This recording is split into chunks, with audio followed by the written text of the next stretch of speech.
Alright, Danganronpa peeps, we are jumping straight into this one because we have got a lot to crack on with today. So we have got 2 people dead. And I'm not happy about it, I'm not gonna lie. I'm not happy about it at all. Because one of them was one of my fave flipping characters, so I am like super goddamn pissed right now. Let's delve in. Why are you unconscious on the floor? What is going on? Toko? Don't tell me. Toko too? No, she's fine. Relax. She just passed out when she saw the blood. The blood? Oh, that's right. Toko is, Toko. She has a fear of blood, huh? We've tried everything to get her to wake up, but no luck. Just leave her be for now. It's like he said, I should just leave her alone for now. Oh! Taka. I'm sad. Not Taka. Oh! Damn it! Why did this happen? I don't know, but whoever did this, oh, dude. You're a douche. Another hammer. Now it's just Justice Hammer 4 and it's even bigger than before.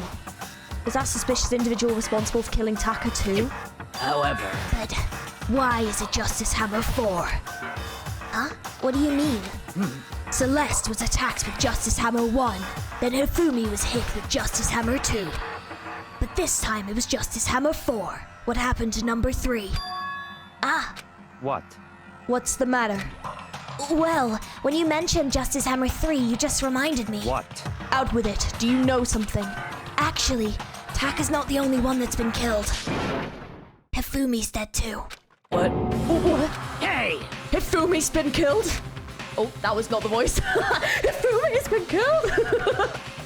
Completely wrong voice there. I was just too busy being shooketh. Yeah. I see. Which is why you came to get us. Then we better go check it out. Damn. Of course. Come on. So, Sakura, Byakuya, and I rushed out of the physics lab. But as soon as we were out of the physics lab... Ah. Celeste, aren't you supposed to be waiting in the nurse's office? Something has come up. Yeah, I heard. Hifumi is dead, right? Indeed. Well, that is not all. It is gone. Huh? What's gone? It has disappeared. Disappeared? Hifumi's body has disappeared. What? What did What you are you say? talking about? It disappeared? Don't be ridiculous. Come Are on. you serious? What? What the heck is happening here? Hey! Everyone back to the nurse's office. Well, no, what about Taka's body? I practically leapt down the stairs, nearly losing my balance. I reached the nurse's office completely out of breath. I couldn't believe my eyes. Hifumi's body was just there a few minutes earlier. It just disappeared? Me and Celeste went to the bathroom. Oh, you idiot. We weren't going to be gone that long. Why would you... Oh, God, we've left the body upstairs. Oh, God. Oh, this is bad. This is fucking bad. This is real bad. Me and Celeste went to the bathroom, but we were only gone for like a minute. And then when we got back... Indeed. This must be the work of the culprit. They must have come and carried the body away. They must really be enjoying this. Enjoying the sight of us standing around, frightened and confused. We're all going to die here. We're going to die, just like those guys died. What did you say? I don't believe this. I don't believe a body would just disappear. Why? First, there were 2 murders, and now one of the bodies has been taken. This is unnatural. Huh? Hold on. What do you mean, 2 murders? Hina. Taka's been killed. We found him in the equipment room. No way! Can't be. Taka too? It can't be. It can't. No! No! Hina. Calm down.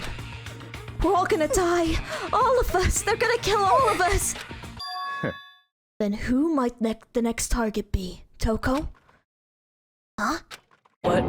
I completely forgot. She's still unconscious in the equipment room. Well, you left her at the scene of the crime? We didn't have a choice. She passed out and she refused to wake up. Huh? So she's still unconscious. Damn. Wait, so you knew she was still up there and said nothing? Why? That annoying little insect still clings to me wherever I'd go. We'd be better off without her. Bastard! You bastard! Calm down. You forgot about her too, didn't you?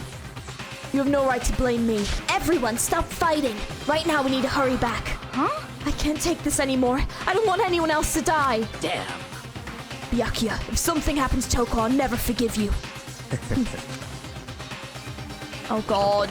We're like running back and forth here. It's like bloody Clue. We shot out of the nurse's office and bolted up the stairs, heading back to the 3rd floor. We ran back to the equipment room at full speed. And when we got there, of fucking course, Taka's body is gone.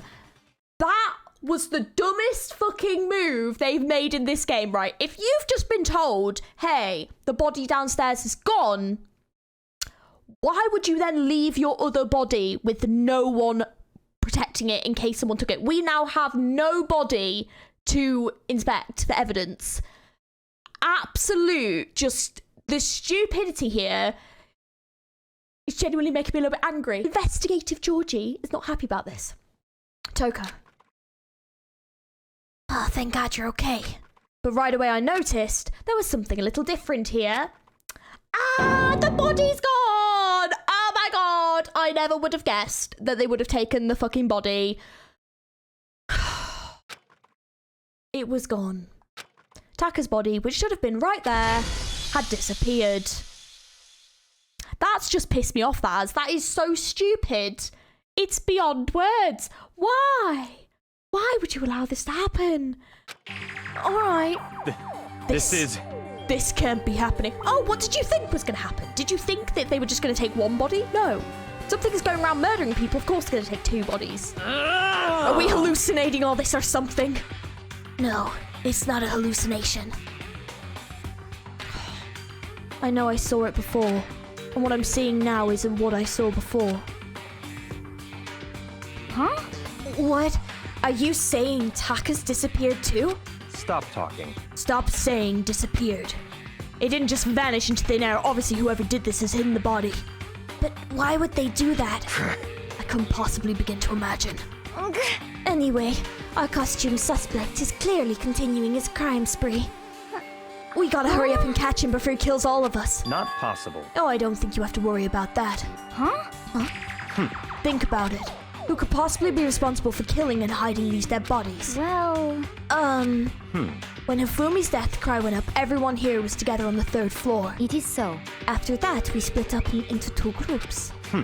And now, this time, you all came here as a group from the nurse's office. In other words, the only one who could have done this, are Hiro and Kyoko, who are still missing. Oh, hold on a sec. Kyoko has an alibi for when Celeste and Hifumi were attacked. There's no question that she was in the dining hall with us.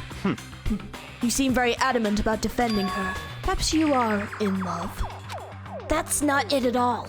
That's fine. Well, anyway, yes, I do accept Kyoko's alibi. Let's see. Which means the suspicious individual we're looking for can be none other than Hiro.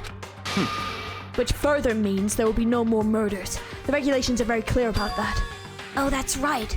There's a rules to say that you can only kill a maximum of 2 people. That's right. As long as that rule is in place, there will not be a 3rd murder. If they were to break that rule... Shing! And mince ya without a second thought. Mince ya, grind ya, turn ya into paste. By the way, did you know that fish paste can also be referred to shellfish like shrimp and crabs? Okay, thank you for that. Indeed. Let's see. So, since 2 people have been killed, there is no possibility of any more. Perhaps. You knew that from the beginning, didn't you, Byakuya? Which means you knew Toko was never in danger. I still meant when I said we'd be better off without her, though. In other words... Anyway, with that in mind, we can now relax and search for the 2 missing bodies. The 2 missing bodies. 2 people have been killed and their bodies have been hidden. The only one without an alibi and the only one who could have done it is Hiro. But is he really the killer? And what about Kyoko? If she's not involved in the case, where did she go? What? Hey, Makoto, what's the matter? Huh? Oh, nothing. It's nothing. Whatever. We need to find those bodies or our little narrative here can't move forward. So Very then... well. Let us split up and begin searching. But... There is no need to be afraid. No more murders will take place during this case. Cause, I mean... I know that. I mean, I think I do, but Hina. If you're still nervous, I'll come with you. okay. Thank you. No need to thank me. Then let's get moving. Yell out if you find anything. Byakuya left the equipment room followed by the others. I have to try and find the 2 missing bodies. I mean, my thought is they might take them downstairs to the incinerator, but I don't know if they actually will. Huh? Where could 2 dead bodies have disappeared to? Damn. We need to search for the bodies that have disappeared. What happens after that? Yeah, see, my thought, the door must be locked. The door's locked. Was that door locked before?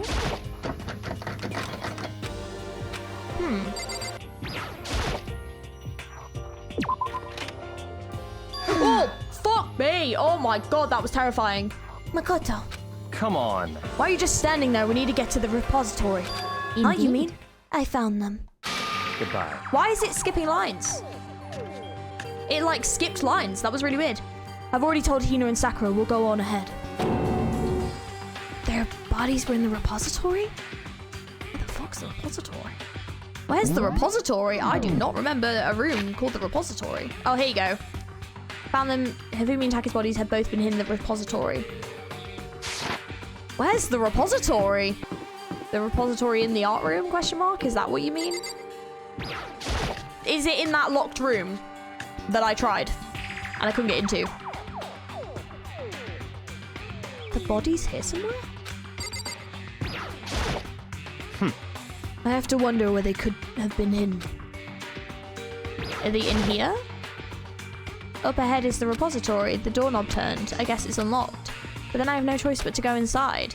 But it was locked before, so I opened the door, and when I entered, I saw... Oh, God! Oh. Really? The 2 bodies that had disappeared were right there. Oh, damn. The smell of blood made me gag. And what I saw before my eyes was unquestionable, unavoidable, and unwavering reality. And then I heard the announcement for a second time.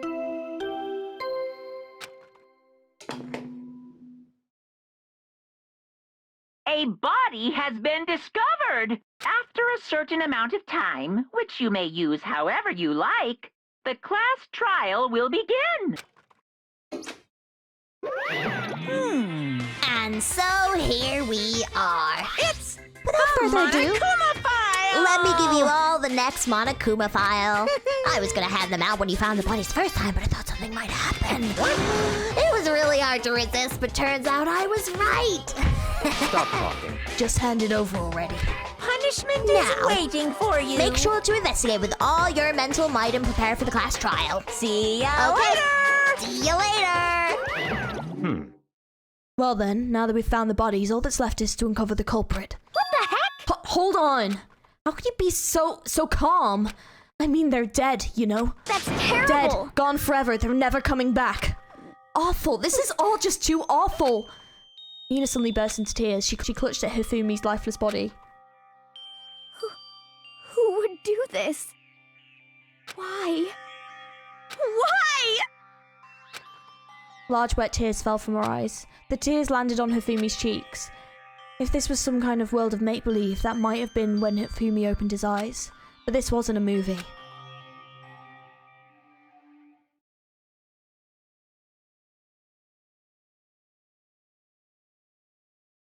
Oh!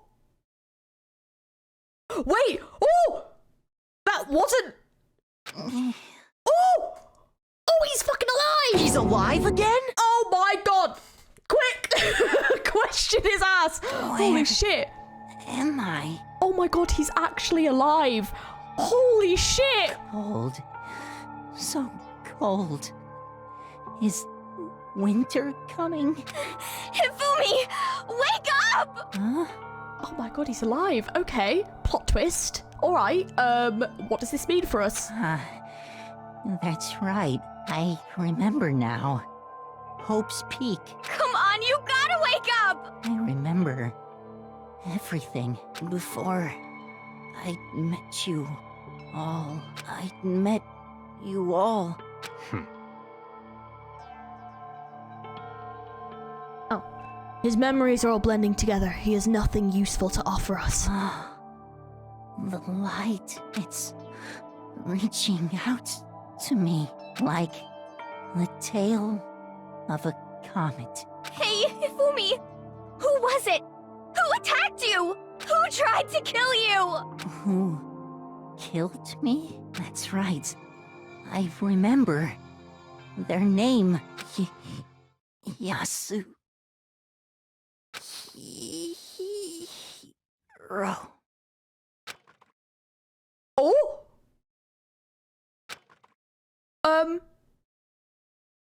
His eyes closed, and they never opened again. Death for a second time. Absolute undeniable death.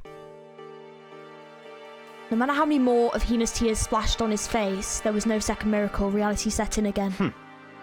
This isn't some stereotypical fantasy world. Tears can restore a person's vitality. Honestly. You have no more tears, do you? No blood in your veins, no calcium in your bones. At least you have your meat. Stop talking. You're just angry. Going out of his way to return just to leave us with the unnecessary dying words. Now this game has become exceedingly boring. He said Yasuhiro, right? Then perhaps... Yasuhiro Hakokore. That is the only person he could have been referring to. So in other words... And with that, the case is solved. Assaulting people and even killing Taka and Hifumi, and then going so far as to hide their bodies. A criminal that hides his face behind a mask and uses a bunch of giant wooden hammers. Is that what Hiro is? What is this? If this is true, I can't forgive him. No way I can ever forgive him. To kill two of our friends. That's fine. Anyway, it's about time we track down the culprit in our little life or death game here. Although this time it's not all that life or death. The trial will conclude without much trouble. Indeed. Yes, it does look that way. It's going to begin again. We have to go through this one more time. I have to accept it. I have no choice but to go through with this to make sure everyone survives. I just have to do it. Okay, are we not... Oh, I was going to say, I was like, do I not get to investigate though? First I better check the Monokuma file. The victims were Hifumi Yamada and Kiyotaka Ishimaru. Taka, I'm so sad about Taka though. The cause of death for each was a blow to the head. It is thought that they were both killed with a similar weapon. That's it? Very strange. Yeah, it's pretty strange. We got way less information this time than before. That is no problem. After all, the events of this case unfolded before our very eyes. We should know more about what happened than the Monokuma file could anyway. Maybe. Well, There's something else that's bothering me. Someone else has been missing for quite a while. Are you talking about Kyoko? perhaps. Without a doubt, she has an alibi for when Celeste and Hifumi were attacked. But what if the killer wasn't acting alone? What if they had an accomplice? An accomplice? An accomplice? What are you doing here? Monokuma, be rude! I'm here to answer your question. What question? Yep. You're talking about accomplices, right? I'm pretty sure I explained it before, didn't I? During the first class trial. Speaking of which, I'd like to ask the bear, if there is an accomplice, do they also become blackened? So you ask, and so I shall answer. Each murder is allowed to have an accomplice, but only the one who does the killing will get to graduate. What if they both do the killing though? So in other words, two people can work together, but one of them has no chance of profiting from it. Yeah, it doesn't seem like a very Kyoko thing to do. Then there's no way anyone would work together, right? In other words, So basically, you can become an accomplice if you want, but there's no gratification in it. So then... So you're saying nobody worked together this time either? hey, Sorry, can't answer that. It would obstruct the free exchange of information between you guys. I just want to make sure you don't forget, no matter how much you might assist in a murder, only one blackened can graduate. An accomplice gets nothing. So in other words... Then we only need to figure out who the one blackened that did the killing, right? Just like normal? well, Oh, okay, well, let me take this opportunity to clarify the whole shebang. In this class trial, what you need to determine is... extreme! the one true blackened who devised the murder plot and put it into action. The true blackened, so just one person? Well now, That's enough for explainifying.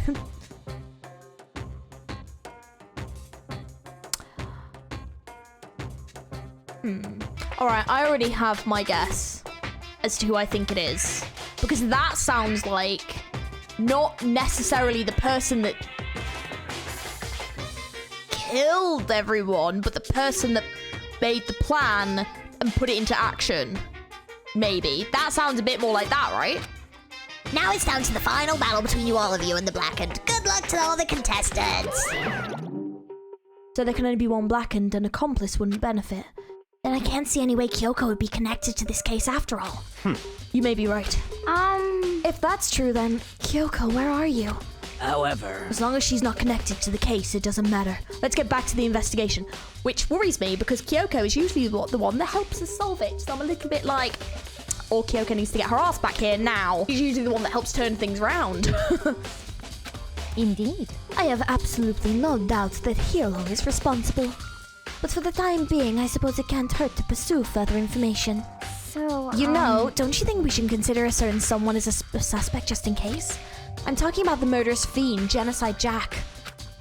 What? I'm offended. When did you? I've been looking all over for you, Master. When I woke up, you were nowhere to be found. Anyway, you there, milk sack swimmer girl. Huh? Milk sack? You gotta be Why do I gotta be a suspect? What the heck? Well, I mean, you are a serial killer. What? So what? I'm like a special guest suspect every time. I have an alibi, you know. She's right about that. When we heard Hifumi scream, she was with me. And when the bodies disappeared, she was still lying unconscious in the equipment room. Plus, Taka's body aside, I can't imagine any way she would have been able to move Hifumi's body. Yep. Besides, I can calculate every move I make. I'm not gonna kill someone when everyone knows what I look like. They don't call me the murderous fiend for nothing. What are you saying? That's not the kind of thing you should be bragging about. let's see. On another topic, should we post a guard by the bodies like before? We can't have them disappearing again. So then... Hina and I can handle that. You don't mind, do you, Hina? Sure. I'd be totally useless on the investigation anyway. It's all clear now. Then that's that. Let's begin. This whole thing is so strange. All but one of us has an alibi, so figuring out who did it should be obvious, right? But maybe it's just me, but I don't think it's going to be as straightforward as it seems. I don't think so either. Okay, right. Taka, he'll never move again. According to the Monokuma file, Taka died from a blow to the head. We found Justice Hammer 4 near his body in the equipment room. What was used to kill him? And there's a tarp laid out under his body. Did the killer use this to move Taka's body? That way there wouldn't be any blood left while the body was moved. The blue tarp has been added. Okay. And then Hifumi's big cold body is laying on the floor. His really big body. I mean, how on earth was the killer able to move someone so big? From the nurse's office where he's discovered here to the repository, all the way from the first floor to the third, and all without anyone noticing it? How the hell? It's no good, I just don't get it. I can think about it later, for now I have to finish investigating Hifumi himself. If I also remember correctly, Hifumi's fatal injury was also a blow to the head, probably from Justice Hammer 3, which was laying on the floor in the nurse's office. Huh? Wait. Something's off about his body. Why am I getting this feeling? Something's different. Something about Hifumi's body in the nurse's office versus his body right now. That's it, his glasses. When his body was in the nurse's office, his glasses were covered with blood. Oh, but now they're completely clean. Does that mean someone wiped his glasses off? But who would do that and why? Oh, that is weird. Hifumi's glasses have been added to your truth bullet section of your handbook. Did someone want Hifumi to see his killer? Like they knew he was still alive? Byakuya, do you really think Hiro did it? I don't see how anyone could think otherwise. When the attacks and murders and disappearances all happened, every one of us had an alibi. And the last thing Hifumi said when he died. Yeah, he said Hiro's name. So, in other words... Then there is no room to suspect anyone else. Okay, but if he did do it, why would he hide his identity with that weird costume? Maybe he thought that no matter what happened, he'd be safe as long as his face was covered. Because the fool of the century, you see. I mean, he is kind of dumb. But do you really think that's enough to explain it? I feel like there's a clue hiding in there somewhere. What? And is that it? Is that all that bothers you about the case? Well, no, there are a few other things. Like, why did the killer try to hide the bodies? They probably figured if we couldn't find the bodies, we couldn't complete our investigation. But if that's the case, we found the bodies pretty easily, didn't we? Again, it comes back to the fact that the culprit was a moron. Is that really all there is to it? The other thing that bothers me, why'd they bother killing 2 people? What? What? Because all the rules say is if you can kill someone and get away with it, you graduate, right? So if you're the killer, your number 1 priority is not getting caught. But killing 2 people means more clues, more chances you'll get found out. I see. Hold on, perhaps? I see. So that's what that means. Is everything okay? That's enough. Don't talk to me as if we're friends. Huh, what's with that attitude? But you have my appreciation. Goodbye. Thanks to you, I might have some fun with this after all. His mysterious words hung in the air as he left the repository. He talked as if he'd figured something out. But if he did, would it have killed him to tell me what it was? Of course it would have. Of course it bloody would have. Sneaky little shit. Okay. There are many aspects to the incidents this time. Too many, to be honest. Considering that, it may be good to look back on everything that's happened. So then. Would you like my help? Yeah, that is a lot of stuff to happen. That is going to be fun to break down So, in the case. Hey, Makoto, I've been thinking about something. It's about the repository. Huh? What is it? After Hifumi and Taka's bodies disappeared, we split up to look around, right? I was really scared, so me and Sakura stuck together. but And we came right to the repository to, look around. But when we got here, the repository was locked. We couldn't get inside. It was locked? Well, yeah, I tried the doorknob like 3 times. And we came here as soon as the search started, so there's no way someone could have beat us here. So if that's true, then who locked it, and why is it unlocked now? I wondered the same thing. The door was locked when the search for the bodies began, but now it's wide open.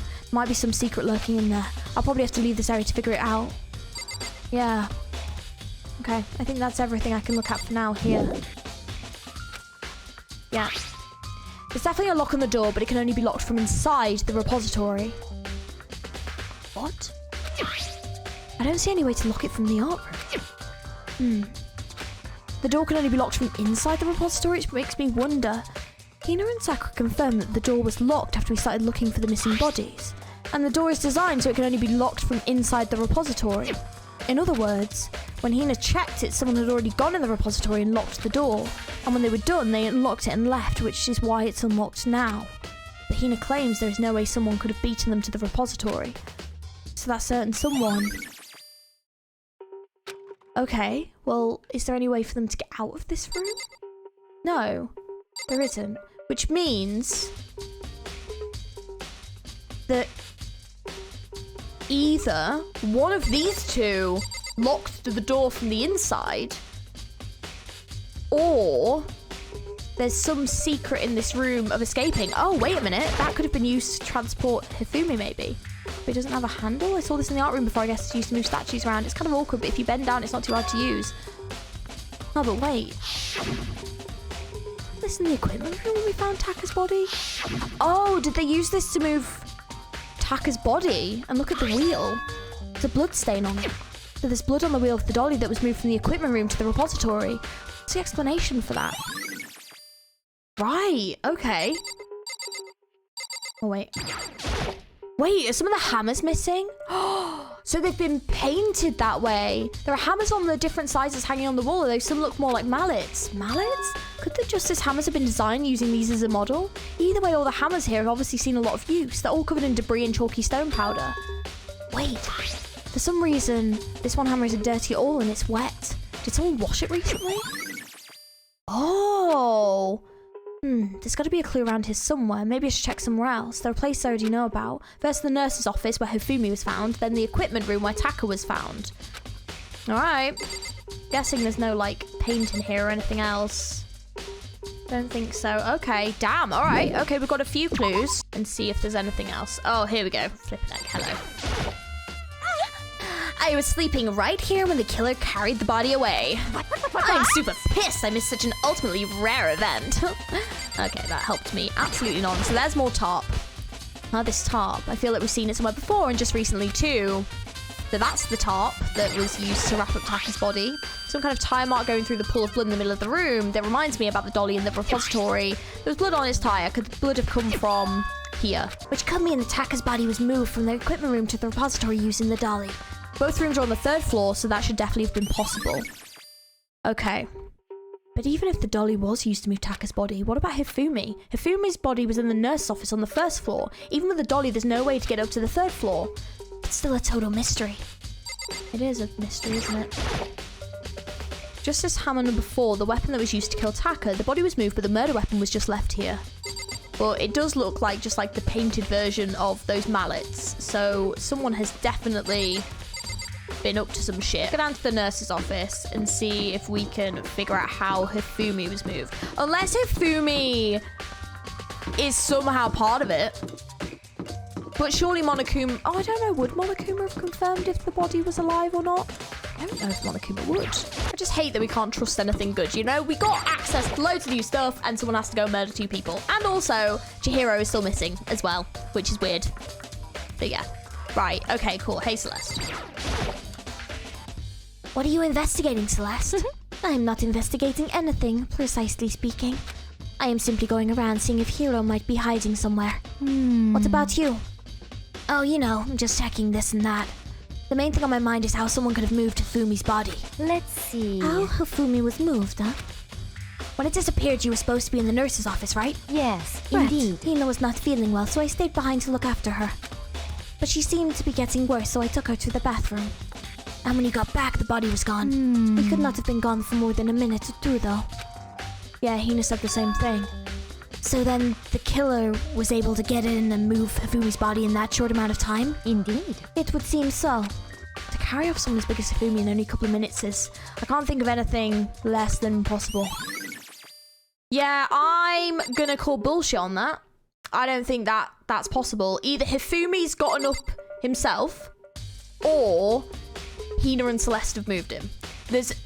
Between the 2 of them, they might have been able to do it. But there's no drag marks. So to me, I feel like Hifumi maybe got up. Just Hammer 3, the one that was used to kill Hifumi, someone moved the body but left the weapon behind. Okay, oh wait, the fridge.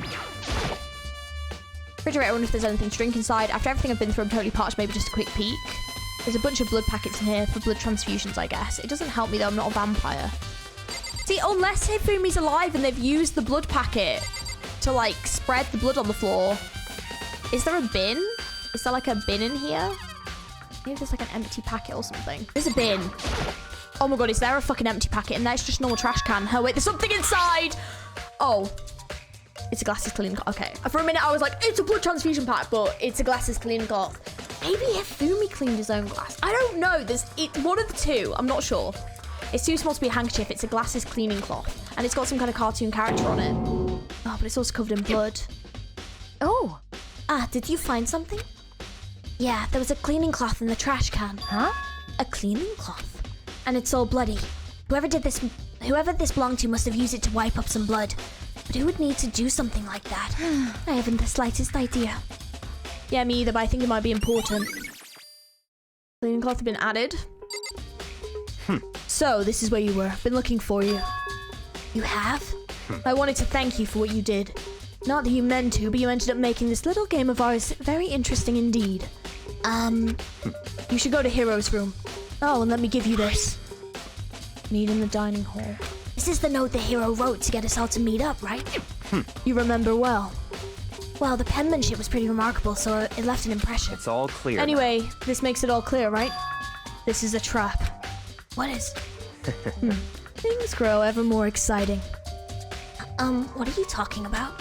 I've already repaid my debt. I don't owe you any more explanation. Goodbye. Goodbye.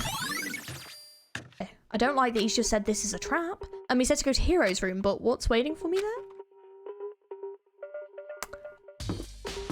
I don't like that. The door is unlocked.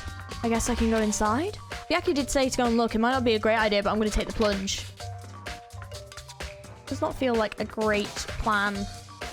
Oh, his room's fucking cool looking. This is Hiro's room. There's all kind of weird stuff in here. Where do you even get it all from? More importantly, he still hasn't turned up, which means I can't really complain if I don't get his permission to search his room, right? This room is... How does he have so much stuff in it? It's a normal bed, pretty much like the one in my room. I think there's something in the cardboard box. It's blueprints for something, and something made out of what looks like cardboard, plastic, and plaster? Is this Robo-Justice? And it's in Hiro's room. But wait, these blueprints. Something about them bothers me.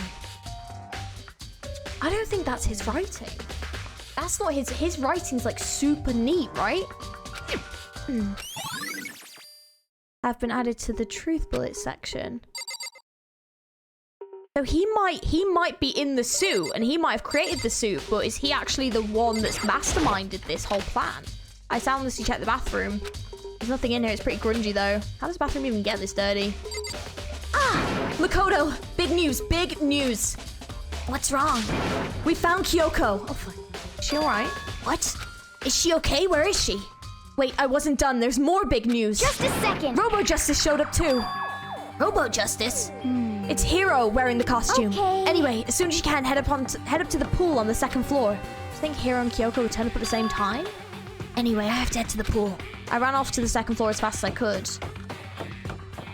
This case is so peculiar. We're going all over the gaff with this one, man. Okay. Kyoko and... I mean... Phew, man, I have had the worst day. Hero? You've had the worst day. You've had the worst day. Hero? Huh? Oh, hey, Makoto. Hey, who else would I be? That's a good question. Huh? What? Why do I look like this? What? Did someone come along and remodel me while I was sleeping? Was it the Illuminati? Robo Justice finally made his appearance, huh? I guess Kyoko's the one that found him.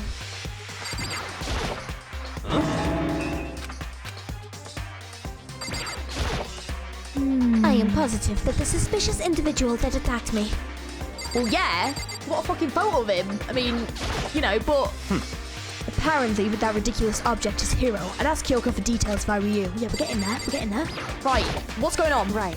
I found Hero. He was jammed into the pool room locker. It looked like he was fast asleep, so I kicked him and he woke up. Don't be mean. I still can't believe you kicked me.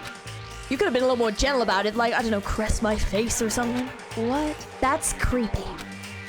Anyway, Kyoko, where have you been all this time? You just disappeared all of a sudden without a trace. Wow. There was something I had to check up on. What do you mean? Never mind. I can't never mind. It's nothing. Never mind. Hey, More importantly, she says that, but does she have any idea? Does she know people think she might be spying for the mastermind? First of all, Hero, you need to explain to us why you're dressed like that. I mean... Well, I mean, I have no idea. One second I was asleep, and then I don't even know how that happened, and then I woke up, and then I was here. I don't care. Do something about that costume. It pains me just to look at you. Huh? Well, I don't know what's up with this thing, but I can't actually get it off. A little help? Why would you make something that you can't take off by yourself? You got it all wrong. I didn't make the stupid friggin' thing. Yeah, that writing isn't his. So whose is it? It would seem... There's a clasp on the back that's keeping you from getting it off. Looks pretty sturdy. I don't think you can get it off on your own. We don't really have a choice. Let's help him. It took everyone's help, but slowly we were able to get Hero out of the suit. It took a few minutes, but eventually we got all the pieces off. Woo, free at last. Isn't it kind of weird how perfectly the suit fits Hero? So then... More to the point, nobody but Hero would be able to wear that costume. Wait, what? Oh, hold on a sec. Honestly... Don't bother trying to act innocent. The blueprints were in your room as well. Is that okay? In other words, it is obvious to everyone that you made this costume. How did she know the blueprints were in his room? We didn't tell anyone that yet, did we? Did Byakuya tell her? Okay, I'll hold off because maybe he shared. That's true. I saw the blueprints myself. Yeah, me too. Could it be... Then it's obvious. The one who put on this costume and went around attacking everyone Was Hero. Shall we tie him up and gag him? just the worst. Good idea. We won't want him killing anyone else. Tie me up? Hold on, guys. I think that's going a little far. That's right. He may be a suspect, but he deserves fair treatment. Yeah, I mean, attacking blueprints? I have no idea what you guys are talking about. What the heck? You can't talk your way out of this. It's been decided. You killed them. What? Killed who? I have no idea what you're talking about. There must be a fake hero running around. Right, I've got two hypotheses here. Two at the moment.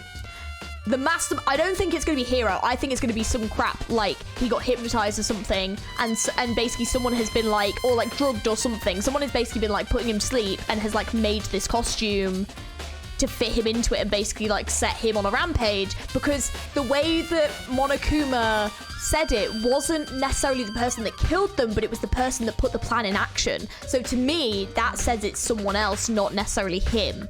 So my guesses are either Hifumi is actually alive, used a fake blood pack, and wanted to get Taka out of the way, because Hifumi is actually quite clever, but basically wanted to get Taka out of the way so he could have Chihiro to himself, and that makes me wonder where the laptop's gone and whether or not something happened there, or someone else completely out of the blue, like Celeste, because she was the first one that got targeted, but also she was kind of leading us on a bit of a wild goose chase, and also the way that Hifumi's body vanished after...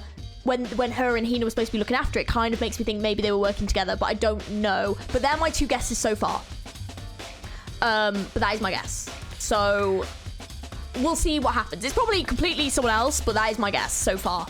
What are you saying? You're the only one who can wear this costume. So who else could possibly be the costumed attacker? What the heck? Or maybe there's multiple costumes that were made. So like he was found in the costume, but maybe like there's another costume that someone else has, you know? How do you know I'm the only one? Maybe you should try it on for yourself before you convict me. Okay. Fine, if you're gonna be a jerk about it, I will. Without missing a beat, Hina's like putting on the Robo Justice costume. Huh. See? Look. See how loose it is? She looks so stupid. She looks like she's about to fall over. Oh my god. I mean, come on. I'm blind as a bat in here. Can't see my feet at all. I'm surprised you got anywhere in this thing. I'm telling you, it wasn't me. And not to mention, you totally can't bend at the waist. Seems like a pretty obvious oversight. Yeah, because to me, then it kind of feels that maybe Robo Justice wasn't the one moving the bodies. They shoved him in here and then they moved the bodies, is kind of what I'm beginning to think. That's not a very nice thing to say. Hmm? I mean, it's not like I made it. I just got caught up in the moment. Well, either way, now we know for sure, right? I mean, it seems pretty clear that nobody but Hiro could have fit into this dumb costume. In a huff, Hina took the suit back off again. Well, now you're all out of excuses. No. See, it's because you're a girl. If it was another guy, then... Makoto, go ahead. Oh, okay. Against my will, I picked up pieces off the floor and tried putting them on. It's no good. The arms are too long. There's no way I can wear this. Just a second! See, I told you it was impossible. You're absolutely right. It seems that this costume was made to fit Hiro's body exactly. But... Then there's another costume. There must have been one that looks the same, but fits them. Honestly. If you insist on this line of defense, then show us some evidence. What the heck? Evidence? You claim there is another suit, yes? Then you must find it and show it to us. What the heck? Just the worst. Who cares? Hiro is the only one without an alibi during this whole thing anyway. That's terrible! Which is how we know it was him. What? I mean, is that really true? I have no idea what's been happening. Could someone, like, tell me? Robo Justice costume has been added to the truth bullets. Right. Okay. Oh, I certainly did not expect Hiro and Kyoko to turn up at the same time. But where has Kyoko been hiding all this time? I have no idea. Then Perhaps she really is working for the mastermind. What else would explain her questionable behavior? But you are quite protective of her, yes? That's because she helped me out so much until now. If I were the mastermind, that is exactly what I would do to earn your trust. It's looking more and more like it really was a setup. What the heck? There's no talking your way out of this one. You did it. Everyone knows it. What the heck? If you don't tell me what's going on, how am I supposed to understand? I think I figured out that someone's been killed, right? Hey, Makoto, who was it? Well, 2 people were killed. Taka and Hifumi. What? 2 people? Just the worst. Why are you freaking out? You did it. I did not. Huh? Wait, hold on. If those 2 are the ones that were How killed... about that? That's it. I know who did it. So then, You may as well tell us then. Taka and Hifumi were fighting over Alter Ego, right? I'm at least Which 30% means right. Alter Ego and or Chihiro must have done it. correct. I see. That's unfortunate. Please.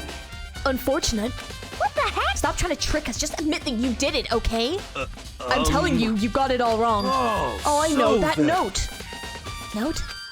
Last night, someone slipped a weird note under my door. And here's what it said. I found a hole, maybe we can use it to escape. Monokuma can't find out, so don't tell anyone else. For now, let's meet at the rec room at 1 a.m. But the last thing I remember is going to the rec room, and then for some reason I fell asleep. Hey. The real killer probably drugged me or something. Just the worst. Not a chance. So... No, hold on. He could be on something. The nurse's office did have chemicals that could do that. Huh? What? Really? I told you, someone's trying to set me up. A secret passage, a chance to escape. Someone wrote all that to trick me. Even if that's true, you must be one dumb fish to bite at every piece of bait that floats in front of you. Well, after being trapped here for so long, even you know it's a lie. You still gotta check, right? They preyed on my desire to get out of here. They deceived me. I still don't buy it. Don't be mean. Well, you should buy it. Just a second. Okay, then show us that note. With pleasure. I have it right here in my, pocket. No Looks way. like I lost it. Yeah, sure. Please, you gotta believe me. I wouldn't hurt to fly. As I said before, if you want us to believe you, you must produce evidence. Can you show us the note? I have no particular issue with what you claim, but if you want us to believe you, give us reason. What the heck? For serious. Yasuhiro's account. Now then, should we resume our investigation? There's no time to waste before the class trial begins. Why do we need to keep investigating? We already know who did it. What the heck? Why did you kill them? Tell us, Hiro. No, it's like I said. Just the worst. Was it really to get the money Monokuma offered us? Yeah, that must be it. You must be totally broken, that's why. Wait, that's a false accusation. Someone help me. What are you saying? Just be thankful we haven't bound and gagged you.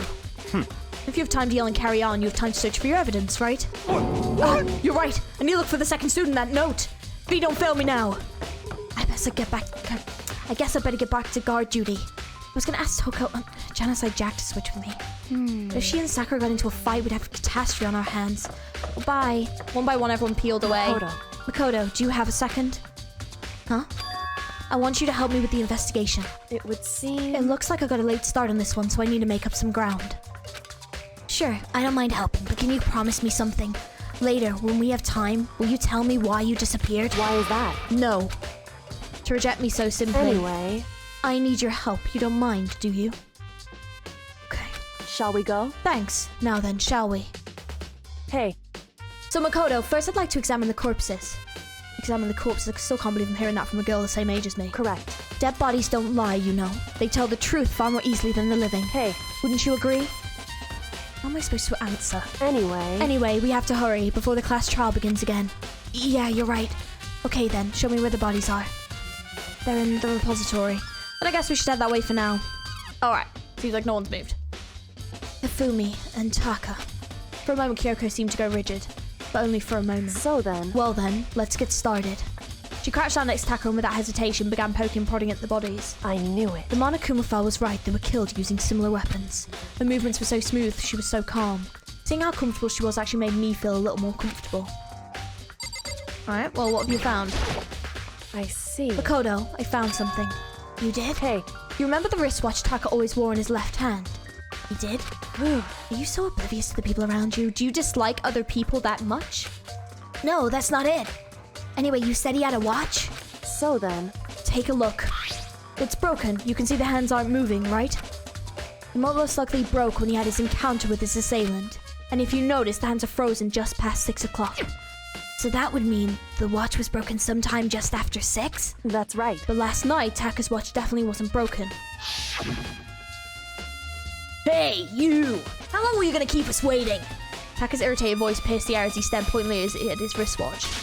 It's almost 10 o'clock, you know that? Bedtime's for the little boys and girls. In other words... So if it worked at 10 last night, it couldn't have been broken at 6 p.m. Meaning, it must have just happened at 6 this morning. Broken wristwatch was added to the truth bullet section in your handbook. So was he probably dead before... Wait a minute. Yeah, so he was probably dead before, like, Celeste got attacked. However... And that's not all. Look at Taka's left hand. He seems to be gripping something. You're right, there's something white in there. Makoto, Can you try and pry it out? Me? because... Vigor Mortis has already set in. Boys are better suited to this kind of manual labor, right? Okay.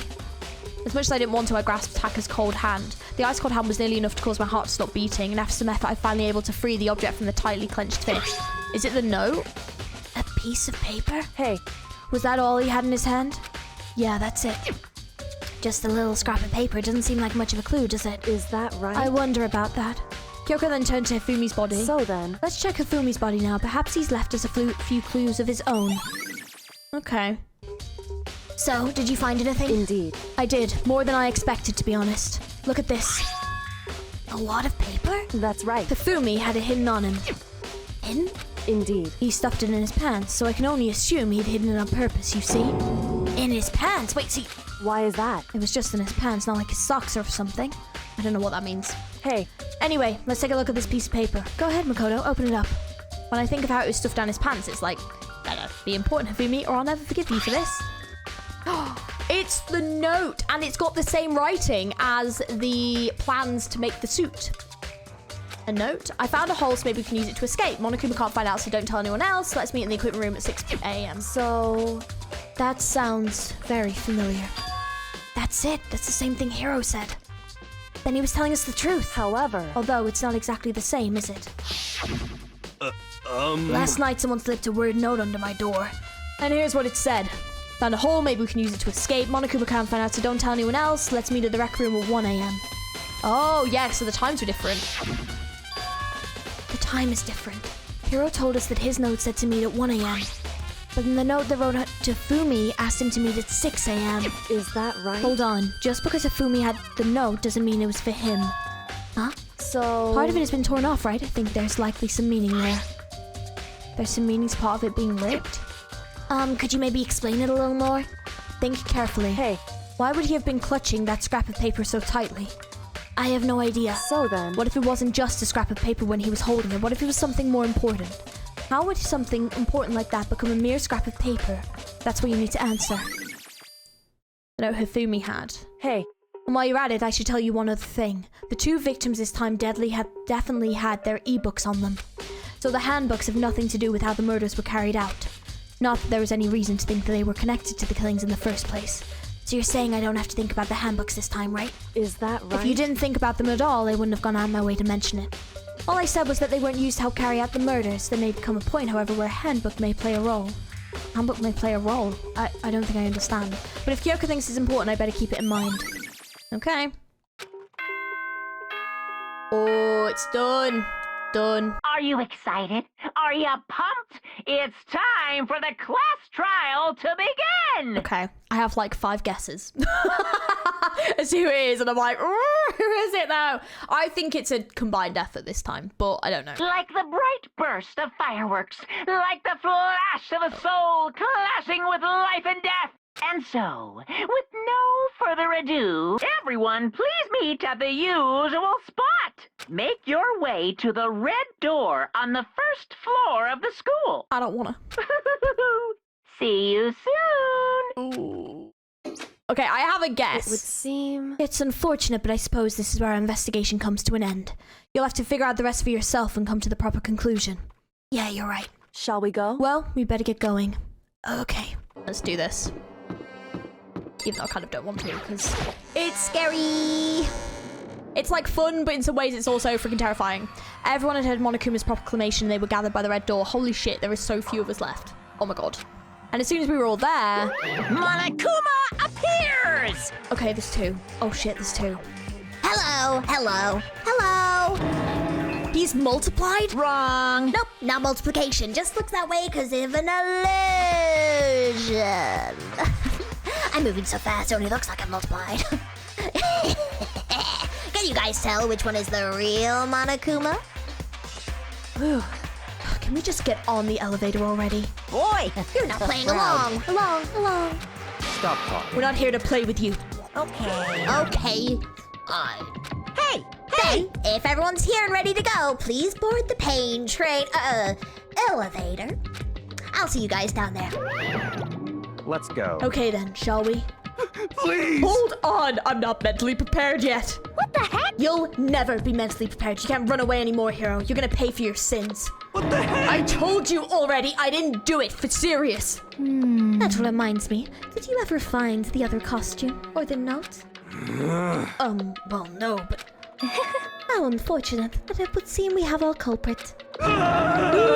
Hey, This isn't the place to talk about it. Save your accusations for when we get to the courtroom. That's right. She's right. Let's get down there first, then the story can really begin. Yeah, good idea. That's right. I have to do it. I can't let whoever killed Tafumi and Taka get away with it. For everyone who's still alive, and for the 2 that lost their lives. The one who killed Tafumi and Taka, the one who killed 2 of our friends. The killer is... someone right here. I took one last deep breath and exhaled slowly. I began to walk towards the elevator. Once everyone was on board, the doors closed on their own. And the steel box began to move. The clunking of the elevator kept us company as we fell further and further down. There was no going back. Until we settled this, we couldn't go anywhere. I'm not sure how long it was before the elevator finally came to a stop. The elevator doors slid open, opening up onto a cruel fate. Oh, the room changed again. When I see all of you gathered together like this, I realize just how few of you there are left. Your school life is slowly reaching its climax. Just the worst. Only because of you. Why are you making us do such cool things to each other? What? You really hate me so much, but I'm so cute. Come on. Stop goofing around and begin the trial. Don't rush me. Of course I'm gonna start it. I would never be like, stay tuned for the action-packed class trial after this commercial break. I'd never hold out on you like that. Okay, let's begin. Get your assigned seats. And so the curtain opened once again. A deadly judgment, a deadly deception, a deadly betrayal. A deadly riddle, a deadly defense, a deadly faith. A deadly class trial. Class trial, all rise. Let's begin with a basic explanation of the class trial. So, your votes will determine the results. If you can figure out who done it, then only they will receive punishment. But if you pick the wrong one, then I'll punish everyone besides the blackened, and the one that deceived everyone else will graduate. Now then, to begin with... We already know who did it. Was that? It was Hiro. He does not have an alibi for when the murders took place, and we found him in that suit. Don't try and deny it. You killed them. I didn't! Someone knocked me out! I was asleep the whole time! I don't know anything about it! Shut your murdering mouth, murderer! Who are you calling a murderer? I am sorry to say, Hiro, but we do have evidence. Blueprint for the suit. Parts we assume were used to build it, and all of it was found in your room. You have to admit, the evidence is quite compelling. It points to you as having created the suit and wearing it while committing crime after crime. How many times do I have to tell you? I don't know! Is Hiro really the killer, or... Before anything else, we have to make that clear.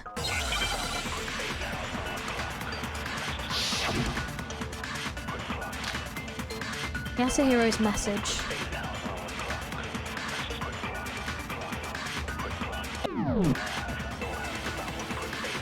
The blueprints, the suit parts, they are all proof enough that you are the culprit.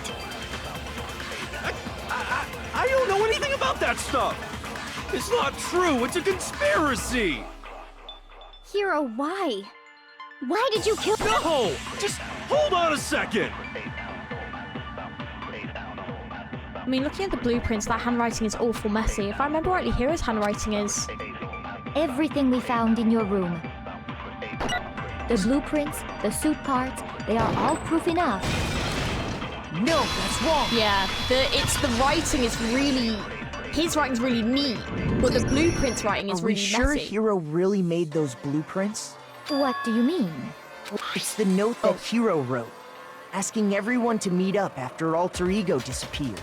The handwriting's obviously different, wouldn't you say? When you compare it to the blueprints. Yeah, it is completely different. There's no way you could think the same person made both of them. Yeah. Unless that person made it a point to disguise their handwriting. But why would they do that? Because they wouldn't think that anyone would find the blueprints, right? No, the differences are bigger than that, I think. Come on! I'm not smart enough to think I'm trying to change my handwriting anyway. Fair. So, Makoto, are you saying you don't think Hiro's the culprit? And he's not the only one. I think Hiro's innocent as well. Yeah, he's been saying he's been thinking it's a setup as well for a bit, so that just reassured me a bit. Then who was in that Robo-Justice suit? Oh, he was in the suit. Is it like Hiro said? Was there really someone running around in a second suit? The suspicious individual hidden within the suit. Go ahead, Makoto. Tell them who it was. And of course he passed it off to me. So, Who was in the Robo Justice suit? The suspicious individual in question, the one that was in the suit. It was Hero. I got it! Other than Hero, I can't think of anyone else it could have been. Obviously, he was the one in that particular suit. And we never found any kind of second suit. Then there can be no doubt. Hero is the prime suspect. That doesn't make any sense. You've just said Hero didn't do it. It makes perfect sense. Hero was the suspicious individual in the suit, but he's not the culprit. So what you're saying is... That's right. The culprit in this case has nothing to do with being in the Robo Justice suit. What? Now that's a bold assumption. And what reason do you have to make such a statement? You do have a reason, yes? Of course. But before we get to that, there's something else we need to clarify first. So let's get that out of the way. Hey, stop trying to boss us around. All things have a proper order. So what is it? What needs to be clarified? We must clarify the method of transportation for Taka's lifeless body. Okay, well, I know this one. It would seem that his corpse was moved using certain particular items. Makoto, can you tell us what they were? I can. The things that you used to move Taka's body, they must have been... Okay, well, the blue tarp. I got it! So one more thing. There was like a little repository doily. I got it! Doily? Dolly. They were... I'm having a moment. A dolly and a tarp, right? What's with that attitude? So, let's see if I can explain. Taka's body disappeared from the equipment room. And then we rediscovered it in the repository. And when we found it for the second time, it was wrapped in a blue tarp, right? It was the same tarp that, up until then, was stored in the equipment room. So the killer must have seen it there and decided to use it when they moved Taka's body. A little bit. Sometimes the volume in this game can just be like insane. Even if you turn it all the way down, it's just like insanely high. I don't know what it is, but yeah. That way, they wouldn't leave any blood Just turn stains it while down. they were moving. It's still so high. At least you can hear the game. You don't need to hear my commentary. It's fine. I'll tell you how I feel afterwards. Okay, that explains the tarp. And the dolly? Same thing. I'm sure the dolly was in the equipment room when we first found Taka's body there. But when the body disappeared, so did the dolly. Yeah. Later, when Taka's body reappeared in the repository, so did the dolly. Yeah, so they didn't have time to move it back with them. Whoever took it. In other words, you think they used the dolly to move the body. Am I right? But are you sure you are not mistaken? No. No, I don't think I'm mistaken. Do you think I'm mistaken? Do you have something to tell us? I'm very sus of Celeste at this point, by the way. Because she was just like taking us on this wild freaking goose chase, by the way, this whole time. Are you absolutely positive the dolly was in the equipment room when we found Taka's body? That dolly was made specifically for moving large objects between the repository and the art room. It would be very strange indeed to discover it had made its way to the equipment room. Well, it had blood on it. Is it not possible that it was in the repository all along, and you simply didn't realize it? Is this where I'm gonna have to smack her with, no, you're wrong, with the blood on the wheel? She's raised an objection. How do you respond? Well, there was blood on the wheel. There is no shame in being wrong. Nobody expects much from you anyway. I've literally single-handedly solved the past 2 cases. Are you freaking kidding me? Oh, hell no. Right. Get my little truth bullets ready. The fact that you rarely understand what is going on around you. This bitch! Oh, hell no! Wow, I've never heard anyone sound so nice or being so mean. Maybe I can change her mind.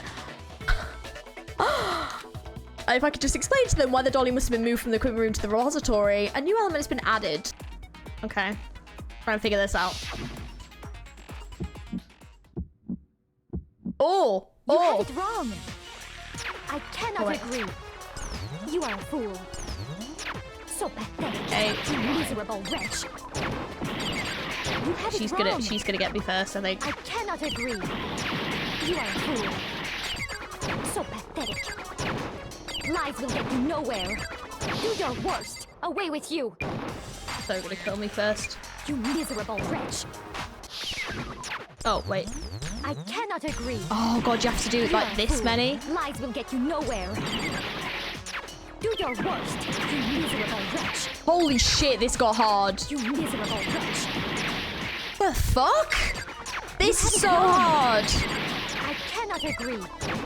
You are a fool. So pathetic. Lies will get you Yeah, I nowhere. might just restart this, but that's Do okay. your worst. Away with you. You miserable wretch.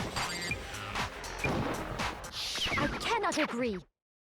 You are a fool. Lies will get you nowhere. Do your worst, you miserable wretch. You have it wrong. Oh. I cannot agree. This should prove it. Why did it literally half a HP was the difference? That You're asking was for proof that the dolly brutal. moved. I have it right here. That was awful. Why did it make me do that early? I hate that round. Ew. When I found the dolly in the repository, one of the wheels had a blood stain on it. I could have just fucking told you that. There was Why a was you pool calling of me a blood in the miserable equipment wretch? room with a tire mark in it that matched the dolly wheel's tread. The killer probably rolled the dolly through the blood on accident as they wheeled the body out of the room, and as the blood dried on the tire, they moved the body into the repository. So there's my proof that the dolly was used to move Taka's body. Yeah, you didn't have to verbally try and ruin me. You just made yourself suspect number one, didn't you? Jesus, let's really hate me that much. Well, anyway, that was just something we had to get out of the way. Let's get back to the main subject. Yeah, the subject of how Robo Justice didn't do it. Because if it's not a killer robot, then what kind of robot is it? I'm not sure that really matters. Yeah, I don't think there's a robot involved. I'd be anyway. happy to explain why the occupant of the suit couldn't possibly be the killer. Yes, please, just take it off. If you me. look back on how the body was transported, it will become immediately obvious. Because the suit, you can't bend down.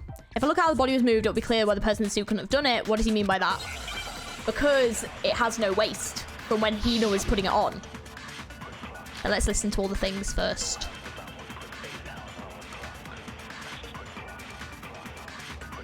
As we know, Taka was killed in the equipment room.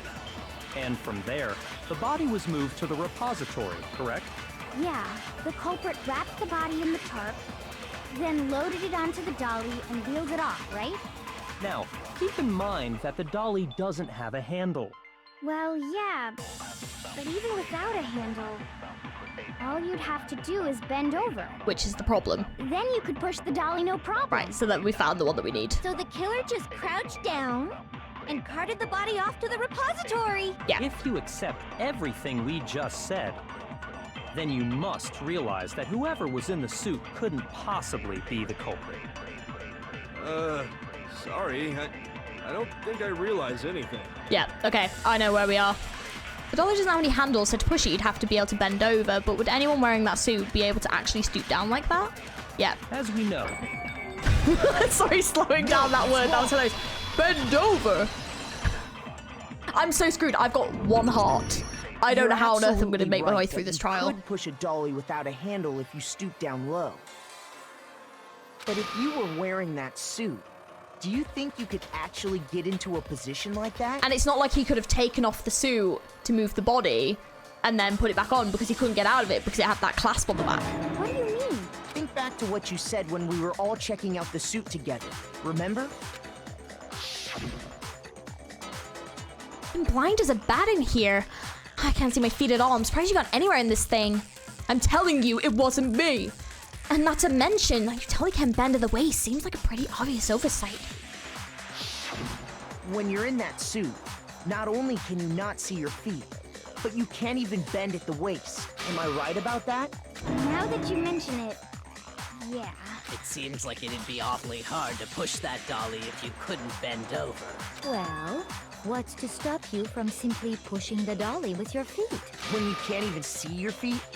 You really think someone could kick the dolly all that way? Yeah, it'd be totally impossible. Not that I can say for sure myself. On top of that, if you were wearing such a rigid, cumbersome suit, it's very unlikely you would have the dexterity to go about wrapping the body in a tarp. Yeah. Well, I mean, And then isn't lift that it, just a and matter then... of taking off the suit when you're ready to move the body? There's absolutely no chance that costume was taken off. Just move the body because you can't take it off by yourself. I got it! I don't think taking off the suit was an option. If you remember... I don't know what's up with this thing, but I can't actually get it off. A little help? Why would you make something that you can't take off by yourself? I didn't make the stupid freaking thing. There's a clasp on the back that's keeping you from getting it off. It looks pretty sturdy. I don't think you can get it off on your own. We don't really have a choice. Let's help him. That's true. It seems impossible to put the suit on or take it off without help. Then That it does. you really can't take it off by yourself? Hero wasn't just making it up? Seems unlikely. Of course I wasn't making it up. If he could have gotten it off by himself, I don't think he would have let us see him wearing it. Showing up in the suit was basically an invitation for everyone to suspect it. Yeah, that's right. So, it's really, really true that Robo Justice couldn't have moved the dolly? To be clear, whoever did move the body, it couldn't have been Hero in the robot suit, correct? No, wait. Just a second, if you please. Have you forgotten about the picture that I took? You all got a good look at it, did you not? The image of Hifumi being dragged away by Robo Justice? If whoever was in that suit is not the culprit, how do you explain that? Besides, do you remember what the now deceased Hifumi said? How did you get hurt? That guy hit me. What guy? What guy? Robo Justice. That's what I decided to call him just now. So long as those facts exist, the proper conclusion is beyond question. Unless Celeste worked with Hifumi, but then Hifumi ended up getting killed as well because she didn't want him around. The individual inside the suit and the culprit are one and the same. She's It so was Hero, adamant it's him as without a well. doubt. No, I think it's her. My focus is on her. She's never been this vocal in a trial either. Yeah, that's gotta be right. Hold on a second. No. It's still far too early to reach that conclusion. Besides, there's no hurry to decide who did it before we rush to a verdict.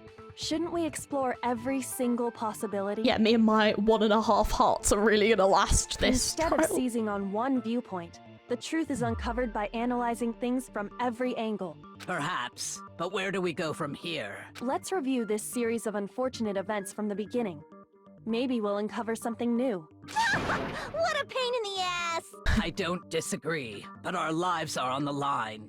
If this is what it takes, we have to do it. Plus, maybe we'll get to find out where the heck Kyoko was when everything went down. All right then, let's take another look back at what happened. I suppose we could start with this morning. 4 of us gathered together in the dining hall. Makoto, Hina, Kyoko, and myself. We waited there for quite a while, but nobody else showed up.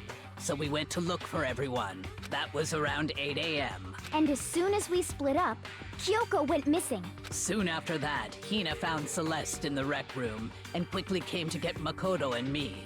It seems I was unconscious for about an hour after I was attacked by my mystery assailant. But see, the thing that's kind of getting me is that, she looks fine. She doesn't look like she's got a scratch on her. I know it was an hour because I remember being attacked a little after 7. That was when we saw Celeste's picture and discovered that her assailant had been wearing a strange costume. I mean, we don't know what time Hifumi was killed. We know what time Taka was killed. Taka must have been killed before 6. As it turns out, it was Robo Because Justice. of his watch was broken. It also soon became clear that this same Robo Justice had abducted Hifumi. We were soon joined in our search by Byakuya and Toko, and then went on to find Hifumi in the library. He was injured, so we took him to the nurse's office and resumed our search for the suspect. But not long after leaving the nurse's office...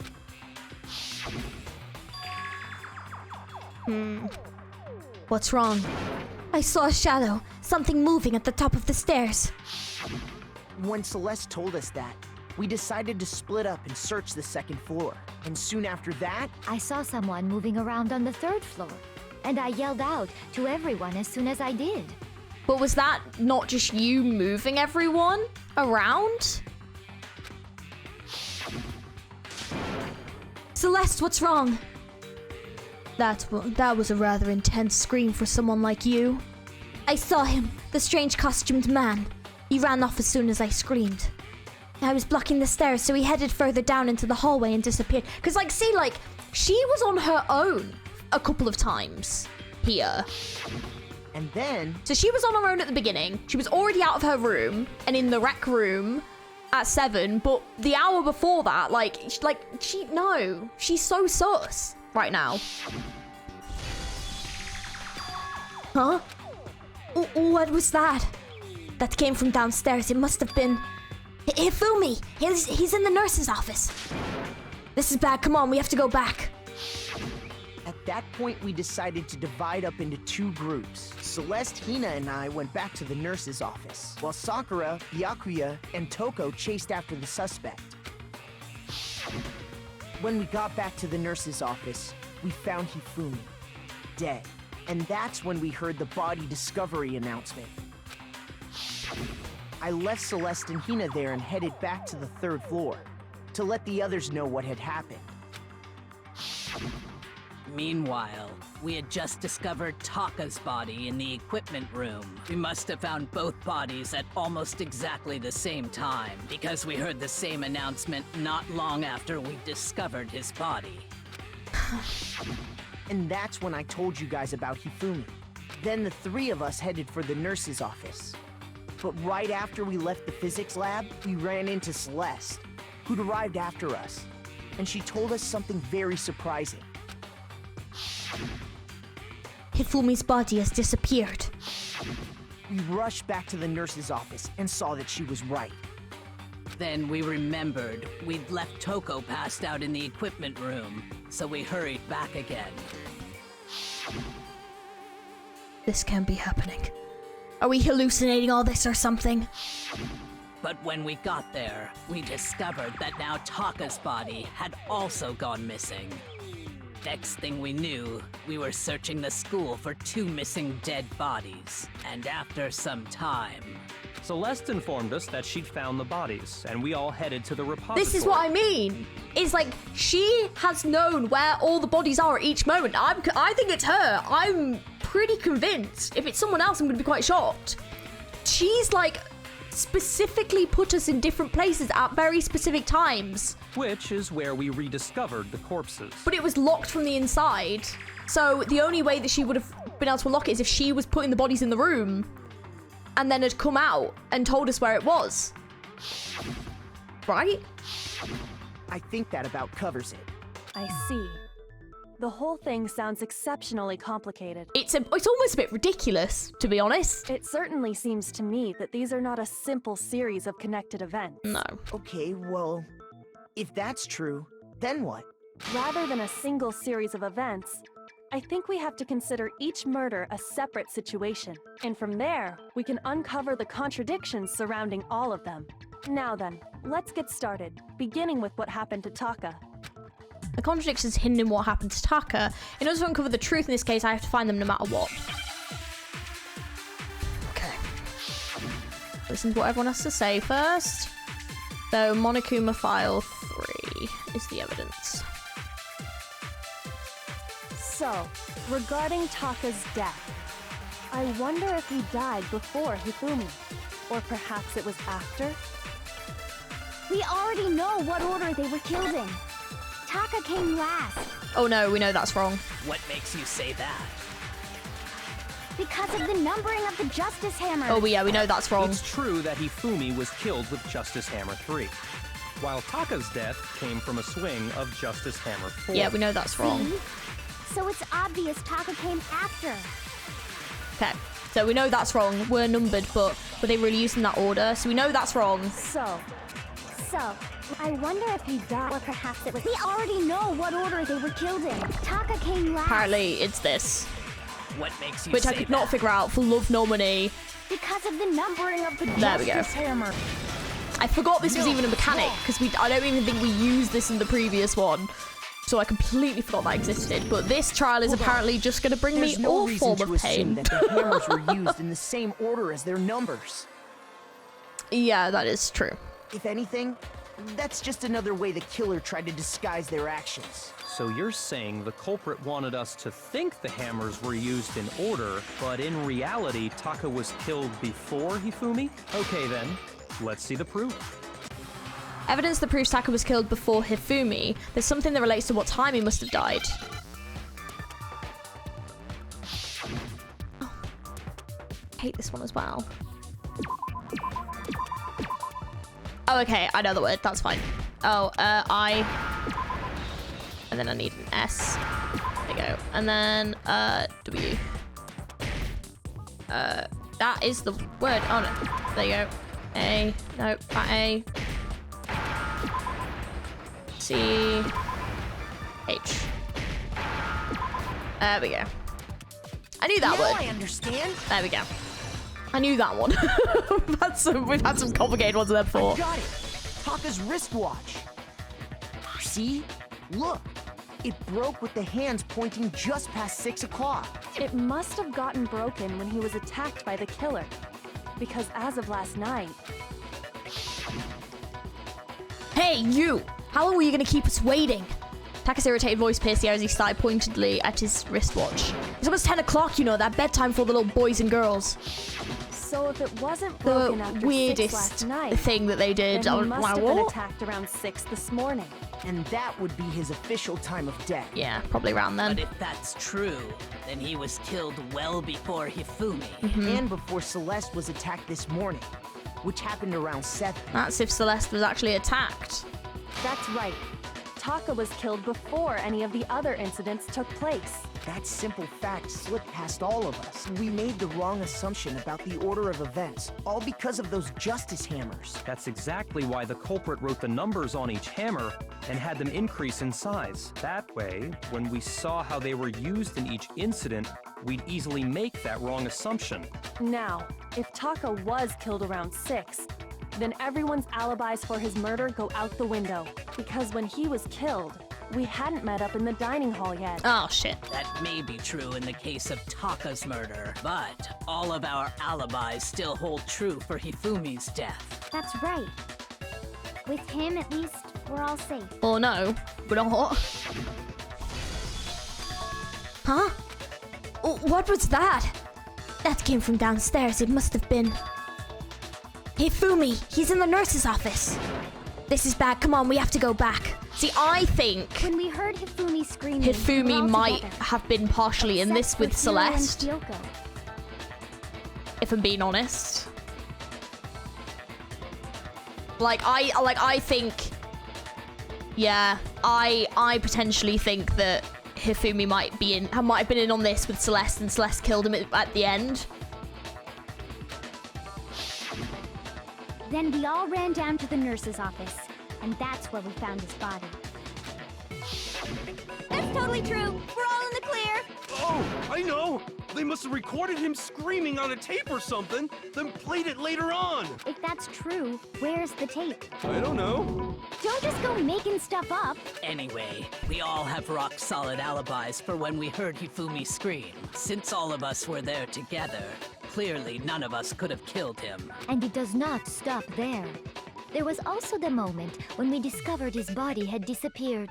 When his body vanished from the nurse's office, Hina and I were in the bathroom together, while everyone else was in the equipment room, correct? And then there's the disappearance of Taka's body from the equipment room. At that time, we were all gathered together in the nurse's office because of Hifumi going missing. Well, was she there? Was she there though? I don't remember her being there. Forget, I was passed out in the equipment room the whole time. Wait, then what if Genocide Jill did it? She could have dragged Taka's body out of there right then! Even if she could pull that off, there's no way she could have done the same with Hifumi's body.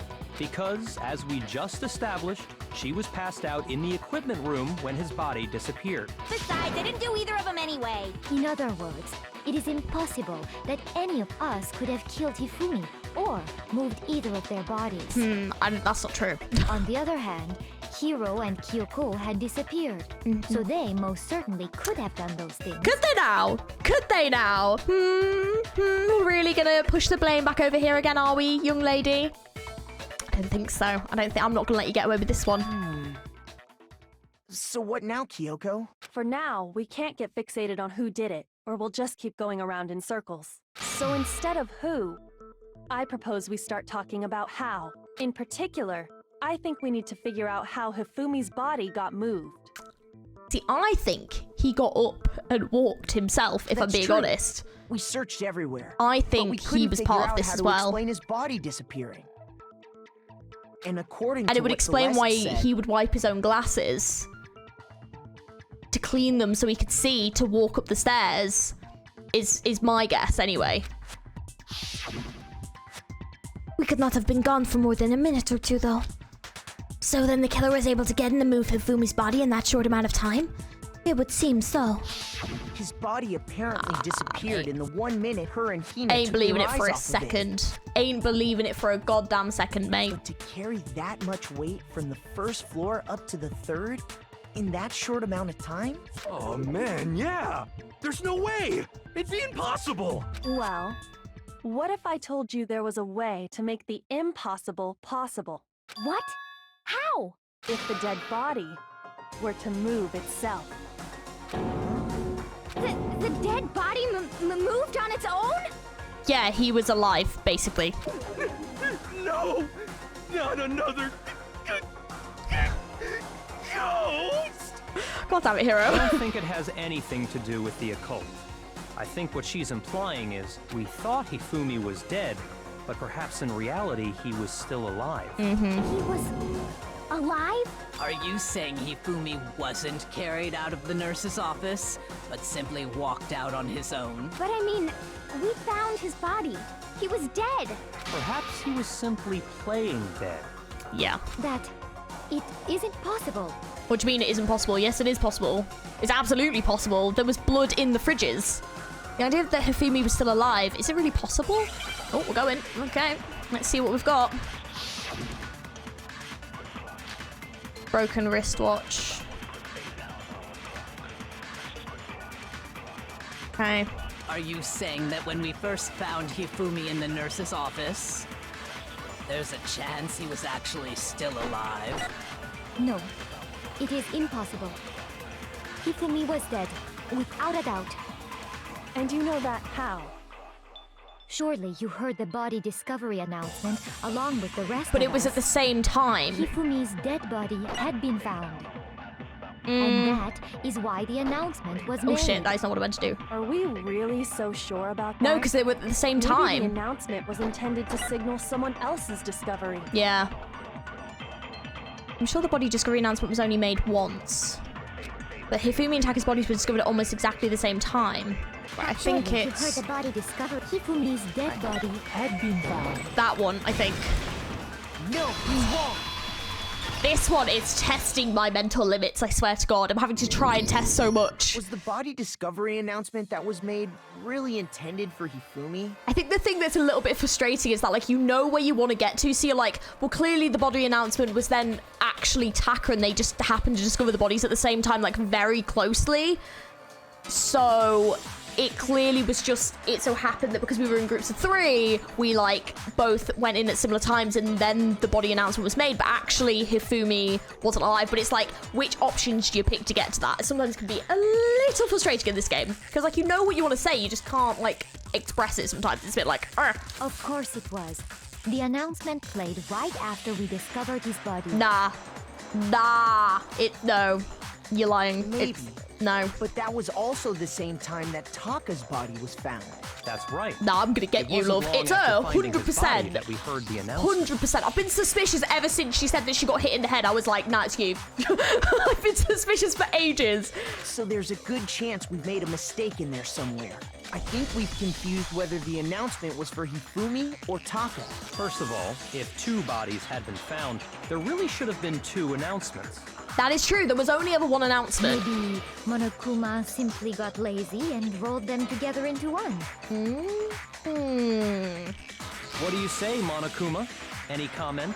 Good question. Well, it's a very sensitive issue, so I can't go into too much detail. But what I can say about the body discovery announcement is that it's only broadcast when 3 or more people find a dead body for the first time. That didn't answer our question, man. We're asking if you're a lazy bum. No, actually, that was plenty. He said it's only broadcast when a body is discovered for the first time, which means even if we find the same body again later, he won't make the announcement again. If that's true, then why was the announcement made again later on? I was just thinking, I was like, wait a minute, was an announcement made later? Oh my god. So the first time when they found Hifumi's body, he was alive. The second time in the art room, he was dead, so that's why the announcement played again. Oh my god. And then Taka's was the first one. Damn. Bianca, you're a douche, but like, you're a smart douche. I'll give you that. Huh? Later on? Yeah. Damn, of course it was. Exactly. I thought it was played the again. body discovery announcement twice. The second body discovery announcement, the first time it played was when we found each body in the nurse's office in the equipment room, and the second time was when both bodies were rediscovered. Which means the second time in the repository, when we rediscovered the 2 bodies. that Hifumi actually died the second time. A body has been discovered. After a certain amount of time, which you may use however you like, the class trial will begin. It didn't seem weird at the time, but it contradicts what Monokuma just told us, doesn't it? Exactly. If we were actually rediscovering both bodies, the announcement shouldn't have played.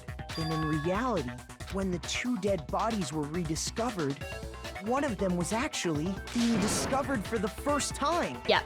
So, when we found Hifumi the first time in the nurse's office, he wasn't actually dead yet. Yep. Meaning, he wasn't actually found dead until we came upon him in the repository. Yeah. And that's just part of it. There's one other thing that leads me to believe he was still alive in the nurse's office. Oh, I know! Because he was super good at playing dead! Bada bing, bada boom! No, he cleaned his That is the glasses. worst logic I have ever heard. But honestly, I do not think there's anything that can prove he was still alive. Okay then, let's take another look at the events surrounding the discovery of his body. Then it should become clear whether he was really alive or not. This whole thing is pointless. Has to be proof that Hifumi was still alive. I have to find it and show off to everyone. It's the he cleaned his own glasses off and then put the thing in the bin. Now I've just got to find it. Fumi's glasses. Yes, this is the one we want. Okay. Hopefully that is the right one. Well, here's one thing we do know. The first time we found Hifumi's body was in the nurse's office. Yep. And then, while me and Celeste were in the bathroom, his body disappeared. Yeah. And the next time we saw his body, it was in the repository. Yeah. But when you compare his body before being moved and his body after being moved, other than the change in how it was positioned, oh shit, let me there take that was one. no notable difference. That's the one, no notable difference. Flipping heck! Was he really She's still covering them alive? all! God Of damn! course not. It is impossible. This is ridiculous. Okay, so no, there is a difference between them. So yeah, if when Hifumi's body was found in the nurse's office and when it was found again in the repository, there's definitely some kind of conflict there, yeah. Okay, I know Here's which one one- it is. The first time we found Hifumi. There is a difference. He had blood all over him the first time, and the second time, he had cleaned his glasses, and then he had put the bloody thing in the bin. In fact, there was one clear difference between Hifumi in the nurse's office and the repository. His glasses. That fact alone proves that he was only playing dead in the beginning. Perhaps you'd like to fill the rest of us in? When we found Hifumi in the nurse's office, his glasses were covered with blood. Yeah. But when we found him again later in the repository, they were spotless. And he was all like And sweaty, I so like found maybe the he had been like items used running to wipe them around clean in the nurse's office as well, trash can. because he didn't have all that on him before either. The evidence I found in the trash can in the nurse's office was the that one. I got it! Nice. It was a glasses cleaning cloth featuring a certain cartoon mascot. No, which we know is his brand, so One look Not at gonna the belong to anyone bloodstain else. on the cloth should make things clear. This piece of cloth was used to wipe Hifumi's glasses clean, and the mascot on the cloth is the same one that's on the digital camera, right? And whose digital camera was it? Hifumi's, of course. The character was Princess Piggles from Demon Angel Pretty Pudgy Princess, I think. Very interesting. Okay. I highly doubt anyone but Hifumi would have brought something like this to school. I see your point. And the only people here who wear glasses are... I wouldn't be caught dead using a tacky piece of garbage like that. So I'm guessing it's not his. A few tissues is all I need to keep my glasses clean. Then there's no question. It belonged to Hifumi. So what you're saying is... What exactly? What I'm saying is, the blood on his glasses was wiped away using his own glasses cleaning cloth. Even if that is true, it does not mean he wiped the blood off himself. But who would benefit from a clean pair of glasses other than the glasses owner? Yeah. I think earlier I was like, oh, well, maybe like someone else has done it because like they felt bad or something, or like maybe like they'd wanted to see his killer or something, but yeah. That's a good Him, point. basically. It makes sense that like he would clean his own glasses to get up and walk away. So like, yeah, Then it I do. must have been Yeah, him, I right? agree. So let's assume that Hifumi was still alive in the nurse's office. He pretends to be dead. Then when he's alone, he wipes his glasses clean so he can see. Then he stands up and walks out on his own 2 feet. Yeah. And with that, the impossible task of moving his copious corpse becomes possible, wouldn't you say? Agreed. But then, if he was just pretending to be dead, Was he just what was with all pretending that blood? in the photo earlier Was it as well? paint or something? The fridge in the nurse's office contains packs of blood for emergencies. He probably used one of those. He figured if he was gonna play dead, he should go all out. So he just dumped it everywhere. But he got crazy with it and had to wipe his glasses off when he was done. God, what an idiot. And if Hifumi was still alive at that point, the disappearance of Taka's body is easily explained. It should be perfectly obvious who must have moved Taka's corpse. The one who moved Taka's corpse was Hifumi. I got it! Yeah. It could only have been Hifumi. While we were all gathered in the nurse's office, he went to the equipment room and took Taka's body. That also explains how the door to the repository got locked. The door was locked? Well, after the bodies disappeared, we all went looking for them, right? So me and Sakura headed for the repository. But when we got there, the door was locked. So, did he kill himself? Like, did he smack himself on the head with a hammer? But like, a hammer had been cleaned. So I don't know about And the that. repository door can only be locked from the inside. I'm not sure about that one.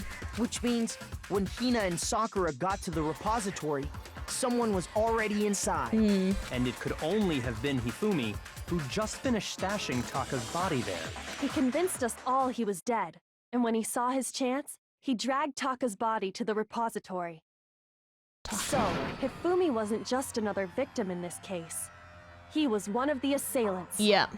But that means he took part in the murders. I just can't believe it.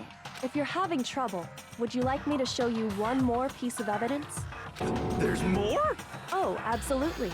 The single biggest fact pointing to his involvement has yet to be revealed. Oh. You know what I'm talking about, right, Makoto? The item he took off of Taka's lifeless body? Oh, the note? Could it be the,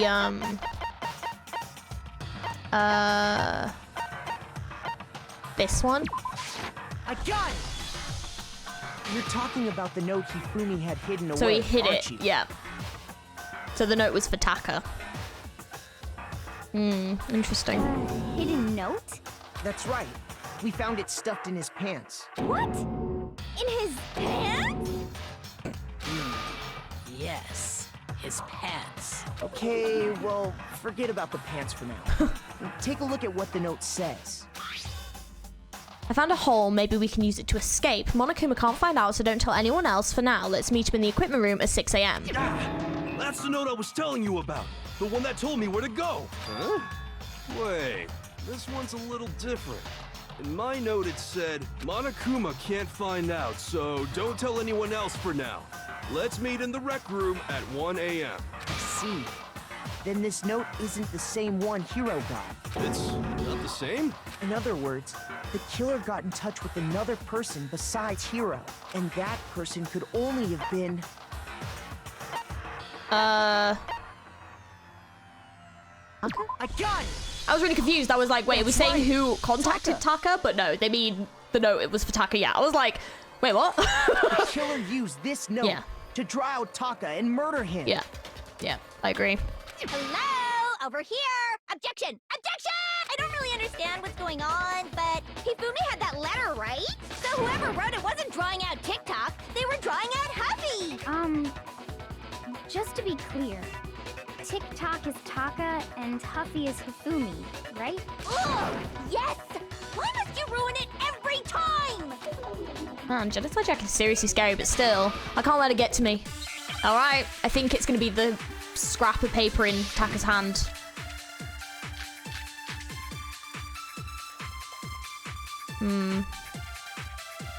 Okay. Huffy had the note, right? Then the person it was intended for must have been Huffy! But remember what the note said. What time did it say to meet? Oh, 6 a.m., I believe. which was the time on his The time watch. doesn't matter. Oh, it does. The note has nothing to do with TikTok. Yeah, so I think the broken, I think it's gonna be that one. So the time on the note said 6 a.m. What happened at 6 a.m.? That's what I need to clear up. Yeah. TikTok. Oh. Yes. No, that's wrong. That was scary. I was like, oh, it's swinging around quickly.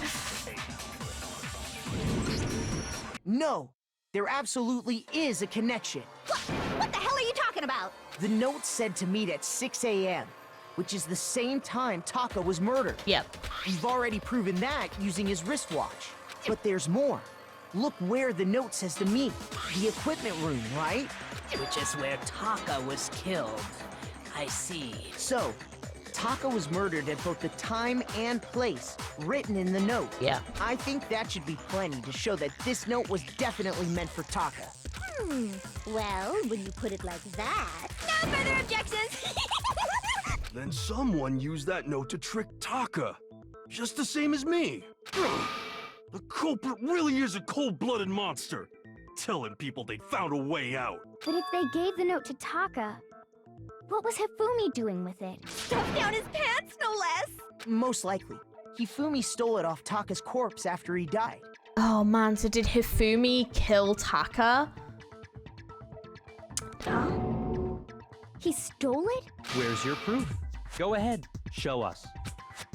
Proof that Hifumi stole the note from Taka. I'm guessing it's gonna be the ripped. I got it! Yeah. It was like When in his I hand, searched wasn't Taka's it? body, I saw that his lifeless hand was gripping a small scrap of paper. If I'm right about this, the sheet of paper this piece came from is... I knew it! Yeah. It fits perfectly with the note we found hidden on Hifumi. Then Taka's scrap and Hifumi's note. Yup. They're from the same piece of paper. Hifumi had the note meant for Taka, while Taka's corpse still grasped a small piece of that note. There's only one way to explain it. Taka died clutching the note. Hifumi tried to free the note from his death grip, leaving behind only one small scrap. Oh, Taka. Did I get all that right? That means Hifumi knew the note was important. Yeah, like Hifumi was part of it. Yeah, absolutely, yeah. Exactly. I'm Which convinced. proves that he was an accomplice in the murder. Yeah. Whoa. Yeah. After seeing all this, Hifumi was super involved in this whole thing for sure. Yeah. In fact, he was behind the whole thing. In fact, he's still alive. Yeah, let's not go that far. Sorry, no. He's like When definitely we found dead. him in the repository, Hifumi was truly and completely dead. The second body discovery announcement proves that. So then, who killed Hifumi? Whoever did is the mastermind, the true killer.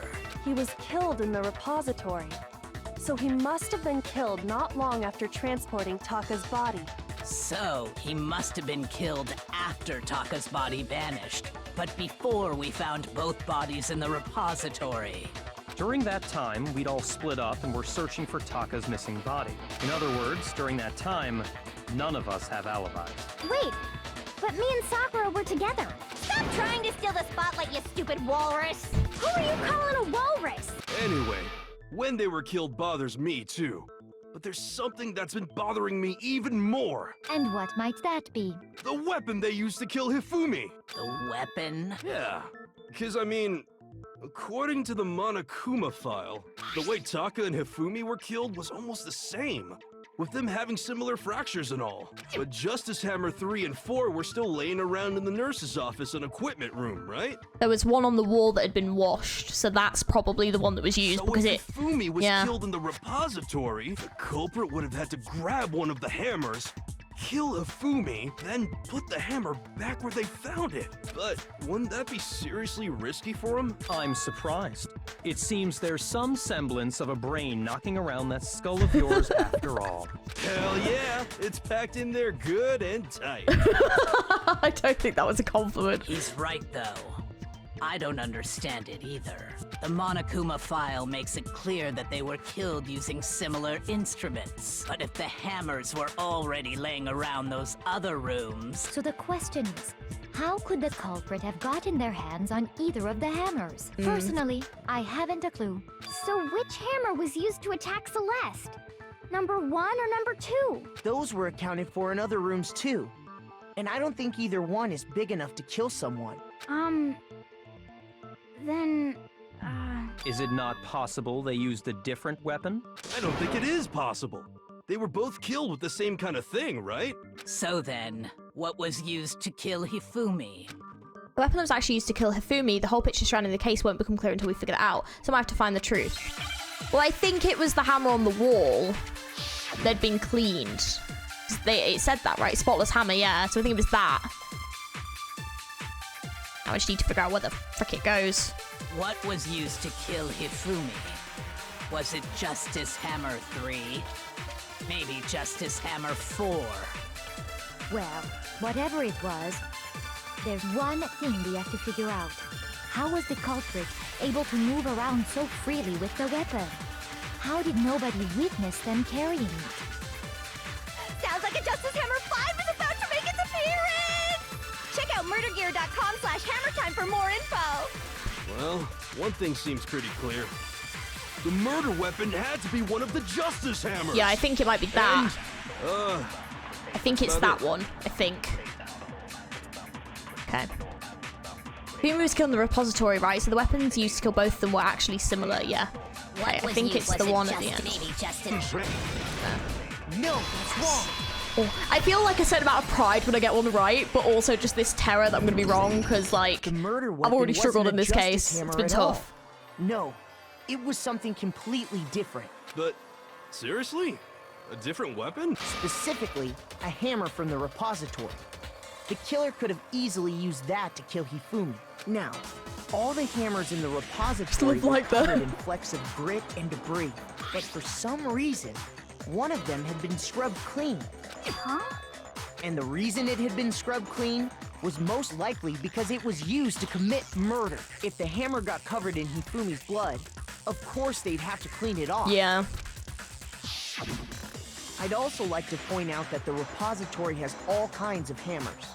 Big ones, small ones, and even some flat mallet-like ones. I think whoever made the Justice Hammers used those as a basis for their design. Well, there's, like, very specific ones missing, isn't there? In the, because that's like, there's, like, 3 and 4 are missing there, number 5's missing there, and number 2's missing there, and, like, yeah. So there seems to be very specific ones missing on that wall anyway. If that's true, that would explain the Monokuma file's note about the wounds being similar. So Hifumi moved Taka's body to the repository, where someone then used a hammer to kill him. Yeah, who is the mastermind, who is Celeste, by the way, because I'm totally thinking it's her. Who else could have manipulated Hifumi into doing this? Really? Like, there's no one else that could have manipulated Hifumi this way, in all honesty. And her wanting the money as a gambler kind of makes sense. Whoever did that is the true killer. The one Hifumi was working with. And the one who betrayed him. Hold on a moment. I still think it's strange to assume someone was working together with him. The way the graduation rule works, there is no benefit to helping someone else carry out a murder. So the idea that anyone would work together like that is simply ludicrous. We talked about this, did we not? We did talk about how there wouldn't be any reason for anyone to work together. At least that's what we thought at first, but I'm going to call bullshit on that. So what have we got? Okay.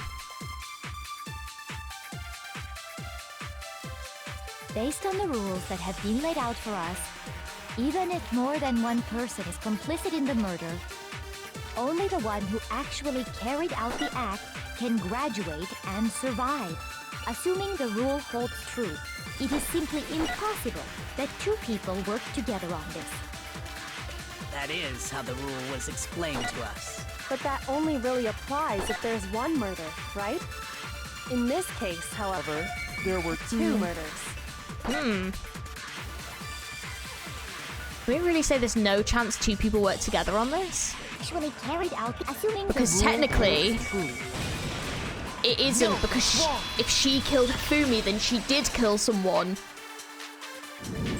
Is what I think. Since there were two murders, it's at least plausible that more than one person was involved. Yeah. What do you mean?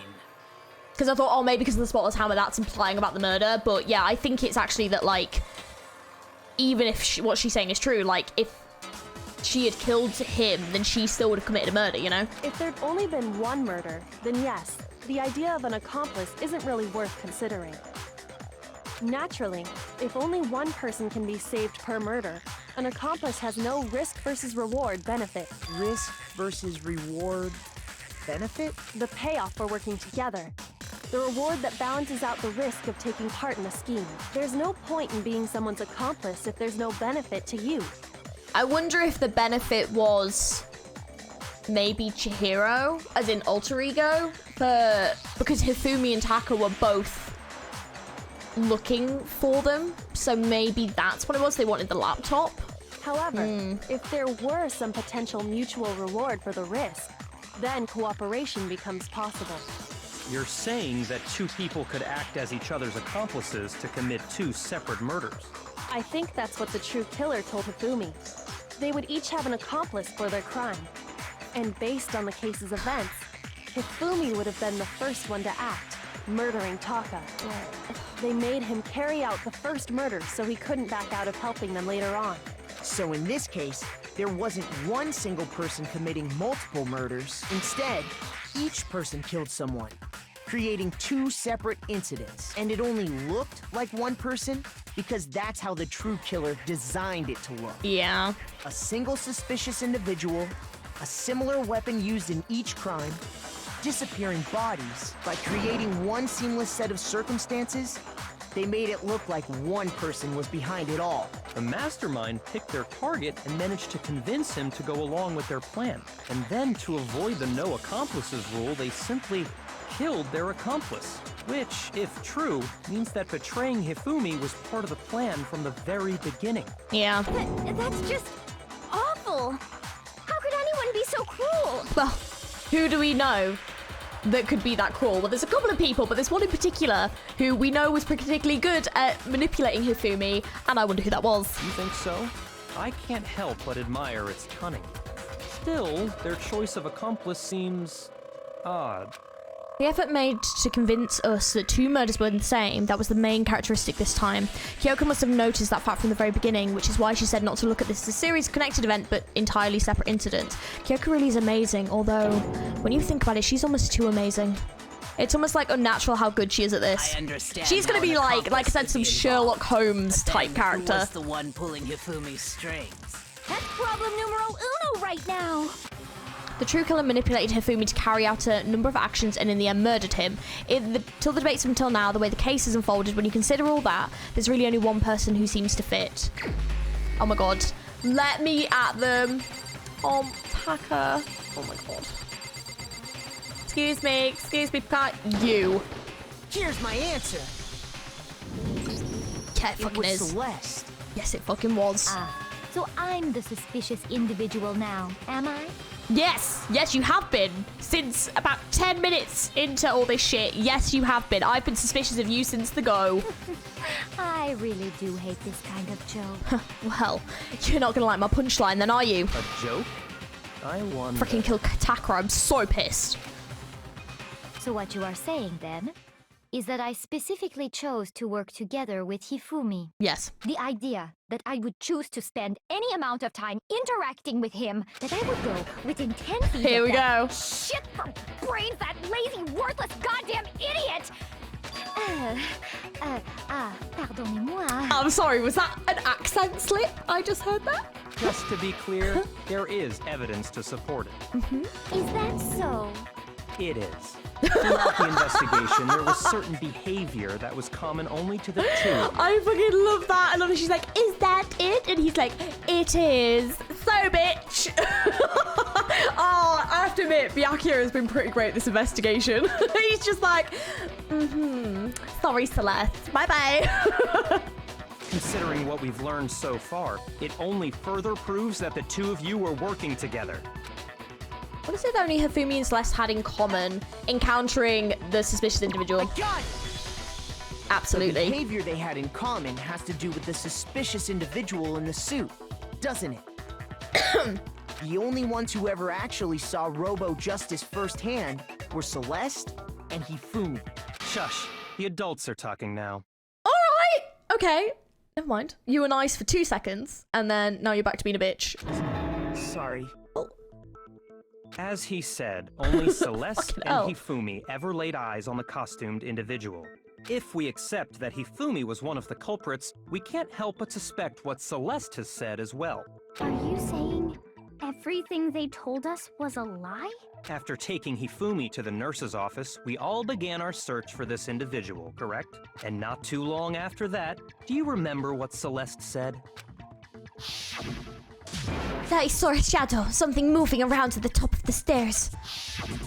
We headed to the second floor specifically because of what she claimed I to have said seen. this ages ago, and I was right.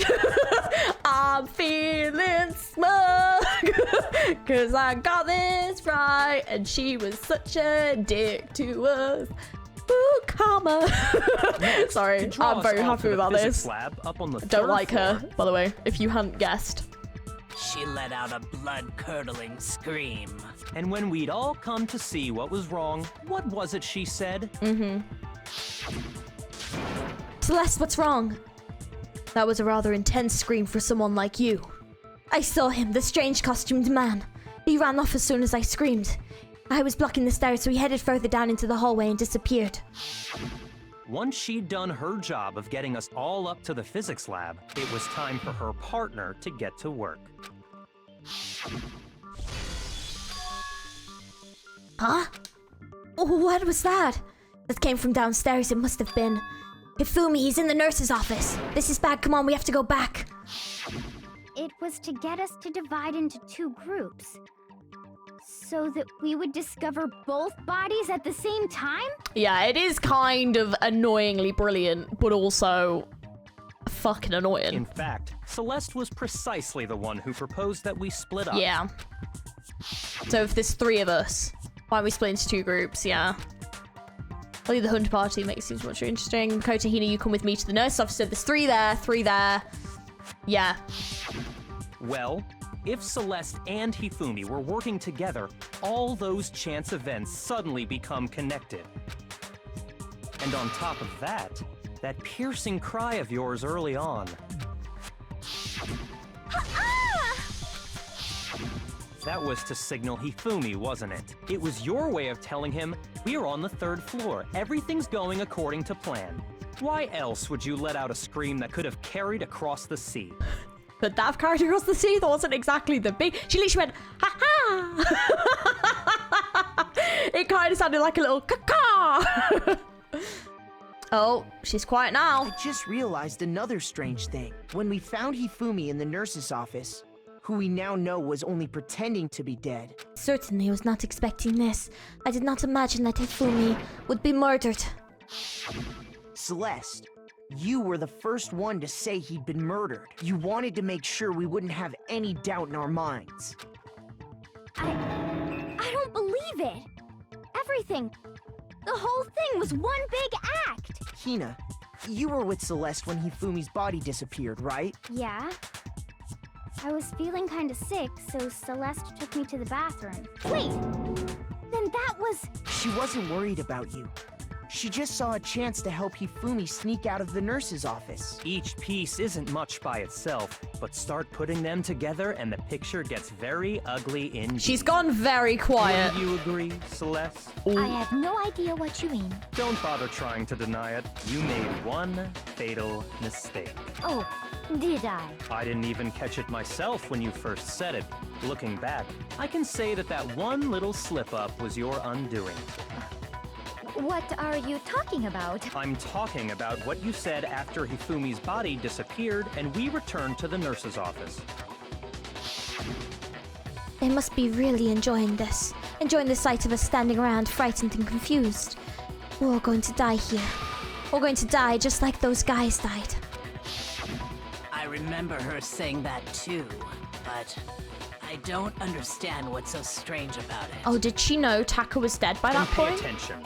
Sakura, Toko, and I were first to discover Taka's body in the equipment room. Then Makoto showed up and told us Hifumi had been killed. So Sakura and I left with Makoto. Once we were in the hall, we ran into Celeste, and the four of us headed to the nurse's Yeah, I office. don't think we actually mentioned that Taka was Now, dead. The entire time we were together, none of us said anything about Taka being dead. Think about it. Celeste's comment doesn't make sense. It was completely out of place. Yeah, I see what you're talking about. Although I don't really get what it means. You hear that, Celeste? Everyone's having some trouble understanding. Could you repeat what you said? If you're really not the culprit, you shouldn't have any problem repeating it, right? Yaki said this last comment doesn't make any sense, but what is he alluding to? That she didn't know that Taka was dead. Like, how would she have known that unless she already knew that Taka was dead earlier, you know? All I said was, they must really be enjoying this. Enjoying the sight of us standing around, frightened and confused. They must be positively elated. We are all going to die here. We are going to die, just like those guys died. And that is all I said. And that's all it takes to finish this. It's obvious, isn't it? What was so strange about Celeste's comment? Oh, not that one. Oh. Shoot! Well, it's those guys, but with the other comment. This has been a freaking doozy. Really be enjoying Die, just like those. There we go. Oh No, my god. it's wrong. Okay. I got it eventually. Oh my god. This, yeah, like, That's this right. has probably been the There's hardest no trial reason so Celeste far. should have said, just like those guys died. Yeah, When she said that, none of us had told her Taka was dead. true. What are you gonna say to that? Got anything to say to that? Exactly. And we didn't run into her until after we were all out in the hall. Well, So there was never any chance for her to have seen his body in the equipment room for herself. So how did you know, Celeste? how did you know, Celeste? Sorry, I really should be like rubbing this in, but I'm just like, How did you know more than one person had been killed? And how did you know they were both guys? Because Kyoko had also disappeared, right? So she could have been dead too. You all have such vivid imaginations. You know that? You're really gonna try and pull this shit, uh-huh. Imaginations. You claim that I was lying when I told you about the suspicious person I saw. Then what about the picture I took? Well, yes. How do you explain this picture of the costumed villain dragging Hifumi away? Well, it was clearly set up, wasn't it? It has to be some kind of setup, Yeah. right? So let's put the suit on. And then she used the camera's timer to set up the picture. Have you so quickly forgotten? You are the only one who could have possibly fit into that suit. Plus, I happen to know that this particular camera does not have a timer. In other words, it is an unassailable fact that this is a picture of Hifumi being dragged away. If everything I told you was a lie, how can this picture exist? Simple. Are we sure that's really a picture of the suspect dragging Hifumi away? What could you possibly mean by that? Surely there are other explanations than the one you've offered up. No, there is no other explanation. Oh, well, we'll see about that, Missy. Other explanations. If it wasn't a picture of the suspect dragging Hifumi away, the only other possibility is Hifumi is dragging the suspect away. I got it! And struggling, right? It's not a picture of the suspect dragging Hifumi away. I would say it's a picture of Hifumi dragging the suspect away. That's certainly within the realm of possibility. But he was like falling. The one being dragged off in that picture isn't Hifumi, but the person in the robot suit. We've simply been led to believe that it's the other way around. Yeah. And the strange costume might only exist to lead us astray even farther. If you saw someone wearing something like that in this situation, of course you'd notice and be suspicious. That's what happened! You put me to sleep and made me out to be the bad guy in all this! Such a thing is utterly impossible. I hate when she says that, because, like, it's actually not. So shut up. Hifumi was dragging him away? Ridiculous. Yeah, he was probably carrying him to the pool so you could shove him in the locker. I'm shocked they didn't kill him, to be honest. Like, he's freaking lucky. Is it? I don't think it's ridiculous at all. No, neither do I. Then shut your mouth and allow me to educate you. Really? You're really gonna come from a girl Kyoko like that? I don't think you fucking are, love. Oh, hell no. So let's think she can prove that there's no way Hifumi was dragging the suspect away. But is that really possible? Well, let's see what she's coming up with now that I can attempt to trash. Okay.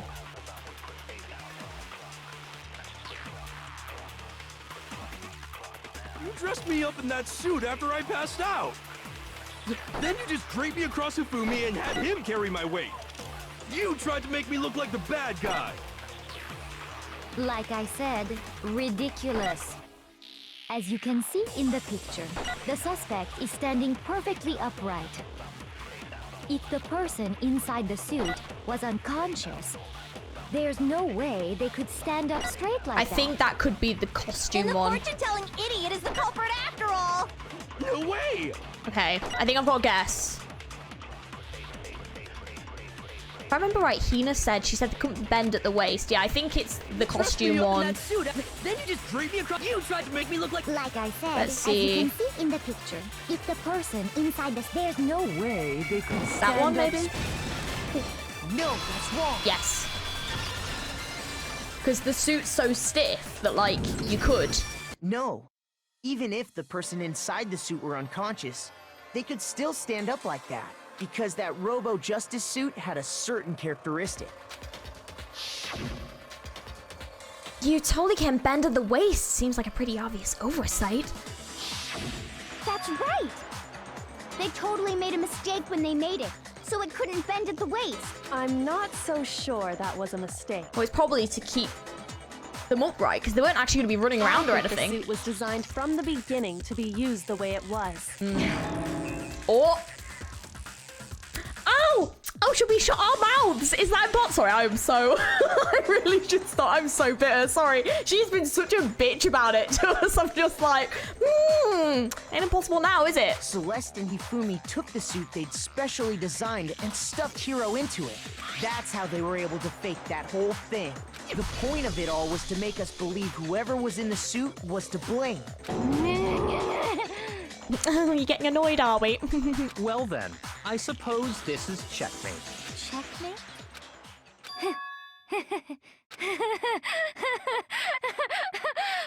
Oh god. Don't make me laugh, you idiot! What do you mean, checkmate? Oh shit, she is flipped. Also, have you noticed her accent is gone? Celeste? Clearly, you want to cram me into your little guilty box. Well, there's one little problem. Have you already forgotten what Hifumi told us as he lay dying?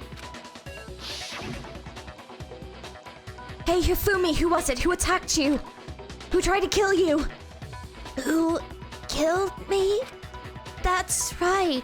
I remember their name. Yasuhiro.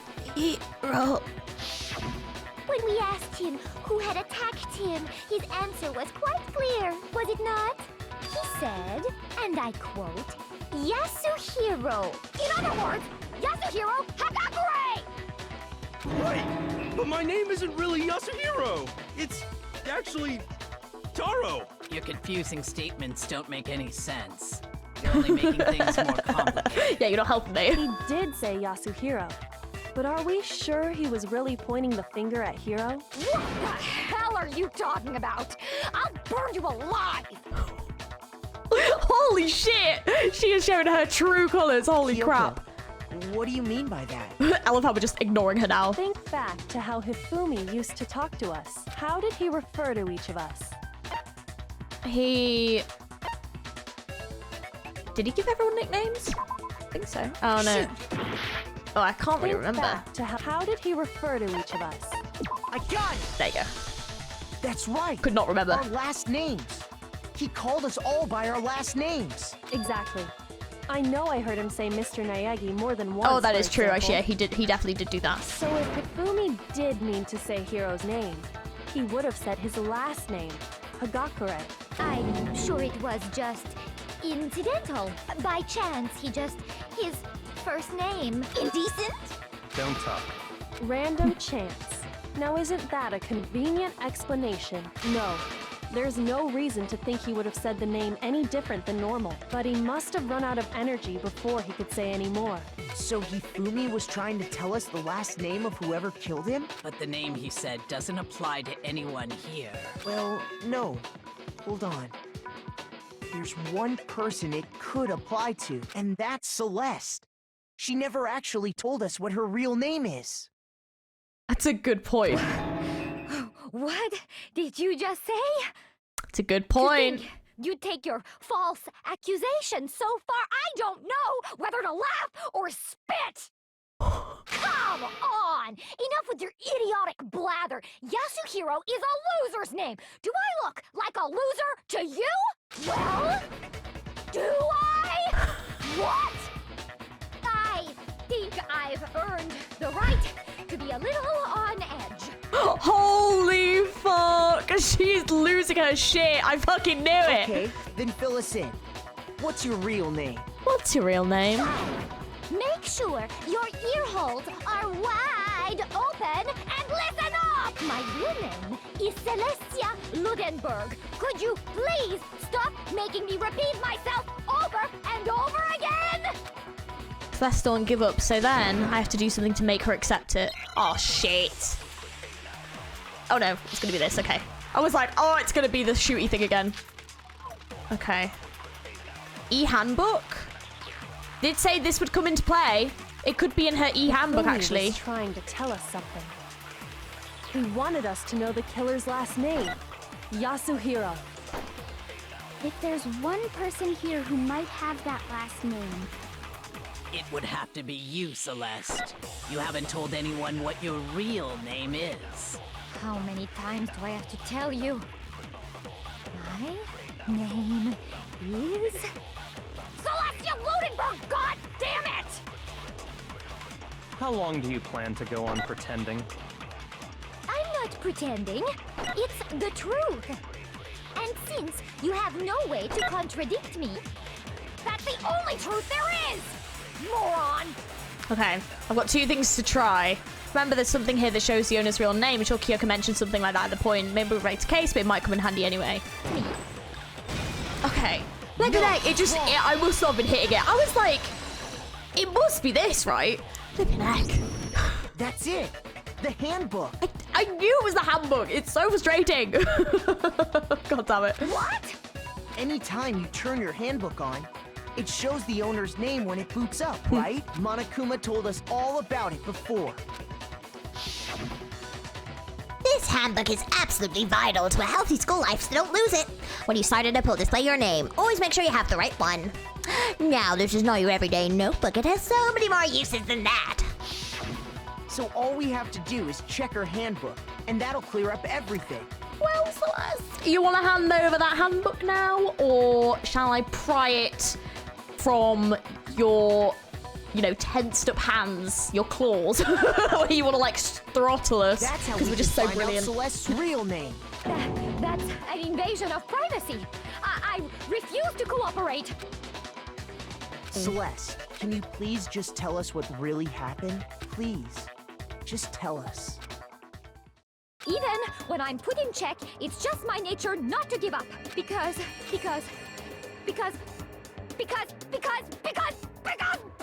until the game's over, you never know what might happen. Fine then. Let me settle it. Oh, Let fuck's me sake. go over the case again. Oh, okay. From the beginning. And shed light on all your crimes. Right. And that'll bring everything to an end. Here we go. Okay, so here they are planning.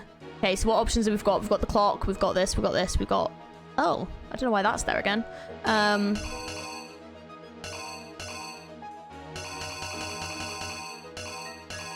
Okay, so they seem to be scheming about something. I don't know quite what. So Act 2... Taka arrives. They... chloroform him.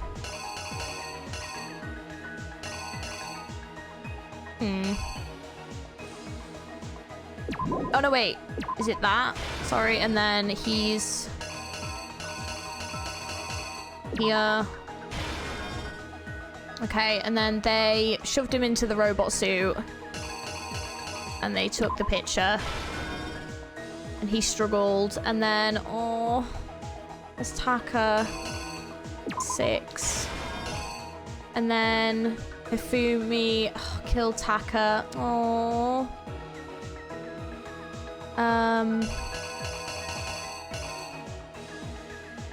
Was that Justice Hammer 4, I think he got killed with? And then the camera, that was Celeste. And then...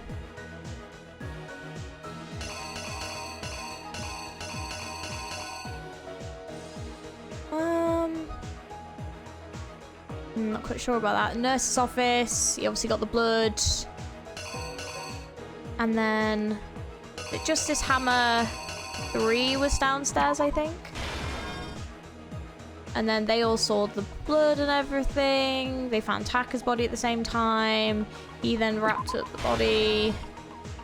Aww. And then he wanted praising. And then it was like this one, I think. Okay, let's see what's missing. Okay, so this one, I think that was number 2, maybe? I might be wrong. And then it's just the beginning, I think. This one. Here's exactly I might be what wrong. We'll play around. Before anything, the killer persuaded someone to help carry out the murder. And that person was... Hifumi. With an accomplice, the killer was able to execute a number of otherwise impossible schemes.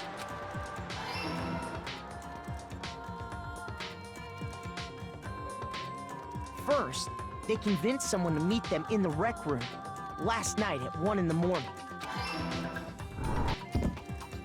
That someone they met with was Hiro. The murderous duo intended to pass Hiro off as the prime suspect. So when they met up with him, they drugged him, knocked him out, and stuffed him into the Robo-Justice suit. Next, Hifumi positioned himself to make it look like Robo-Justice was attacking him, while the killer used a digital camera to take pictures of the assault. They did all this just to create evidence that would put the suspicion on Hiro. When they were done with him, they shoved him, still unconscious, into the pool room locker. And then finally, at 6 a.m., they moved into the murder phase of their plan. They called Taka to the equipment room.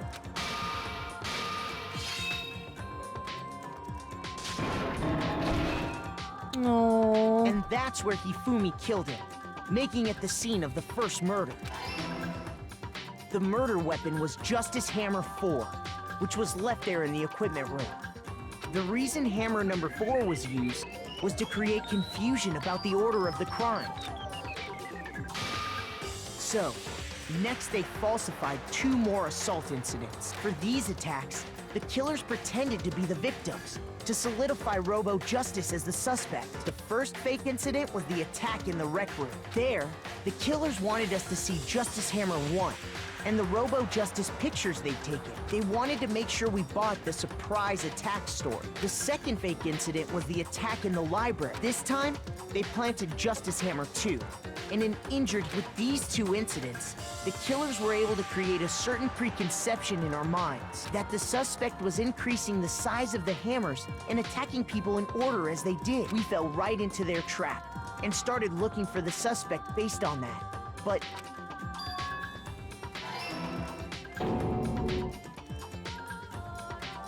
while we did that, we left Hifumi alone in the nurse's office. This was exactly what Hifumi was hoping for. He took a blood packet from the refrigerator God and damn it, Justice Hammer Hifumi. 3 and turned the room into a crime scene in which he himself had apparently been brutally murdered. He let out a scream to draw us back, and when we returned, that's what we found. Meanwhile, the other group that had been out searching found Taka's body at the same time. So when we heard the body discovery announcement, we naturally assumed it was for Hifumi. We left the nurse's office, and Hifumi once again took advantage of the situation, simply got up and made his escape. When we learned his body had disappeared, we all rushed back to the nurse's office, and once again, Hifumi had the chance he was waiting for. This time, he snuck into the equipment room.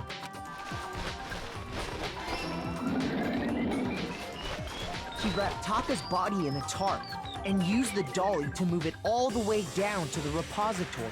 That explains how each of the bodies disappeared. But even Hifumi didn't know what the true killer had in mind for their final act. Their plan all along was to kill Hifumi and get rid of the one person who could betray them. And they did it using an ordinary, everyday hammer from the repository. Oh my god, I think I got all that right first time. That should cover everything that happened in this Oh, case. hell yeah. And the villain behind it all is...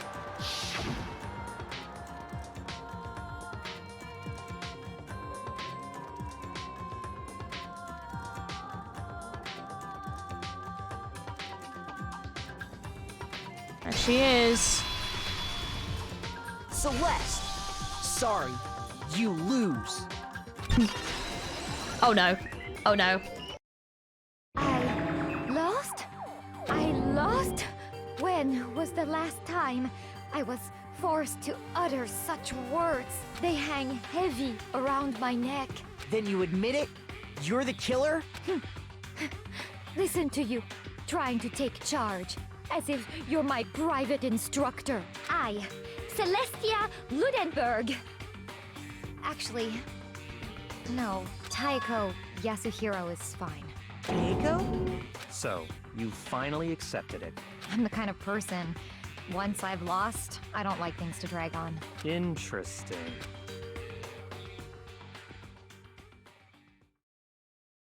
Oh, does that mean I don't have the shooty round? Oh, it really did jump all over the place a little bit on this one. I mean, I'll take it. This was a rough round. This was rough. 209 more medals. I will take that. I'm fine with that. Monokuma. I'm ready to begin. Oh shit, she really ain't messing about. Or, no. I suppose this is the end, isn't it? It is indeed the moment we've all been waiting for. Time to vote. Okay?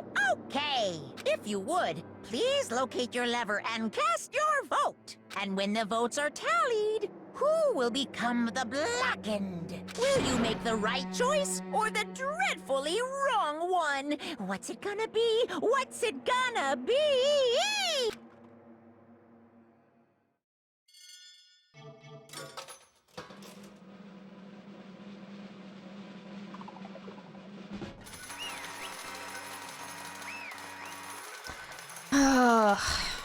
My question is just why though? Because out of all of them, she seemed like she was adjusting the best. And she was like, we should all just be, you know, was it the money? Is that what it was? Like, what was the thing that pushed her so far that she would want to get out, you know, and go to this extreme? It's basically a formality at this point, but once again, you're totally correct. The black in this time, the true killer who devised the whole stinking scheme was... Celestia Ludenberg, or more precisely, Taiko Yasuhiro. Honestly. I lost. Well, that sucks. I'm not going to do the accent, I'll just do the other voice because she put that on. I guess trying to work with someone else was a mistake after all. Hifumi's ineptitude was beyond all my calculations. I knew it. So you really did approach Hifumi with this plan? But how did you get him to agree? I can't imagine he would have happily agreed to commit murder. I'm sure she relied on her specialty, lying. My specialty? Don't make me laugh. I didn't have to lie to get him to agree. So then... Then did you use, you know... I knew you'd figure it out, Kyoko. You're absolutely right. To get Hifumi to act as my accomplice, I used her. For everyone who's still left, I'll avoid mentioning it by name, but it was the one thing Hifumi and Taka were both super into.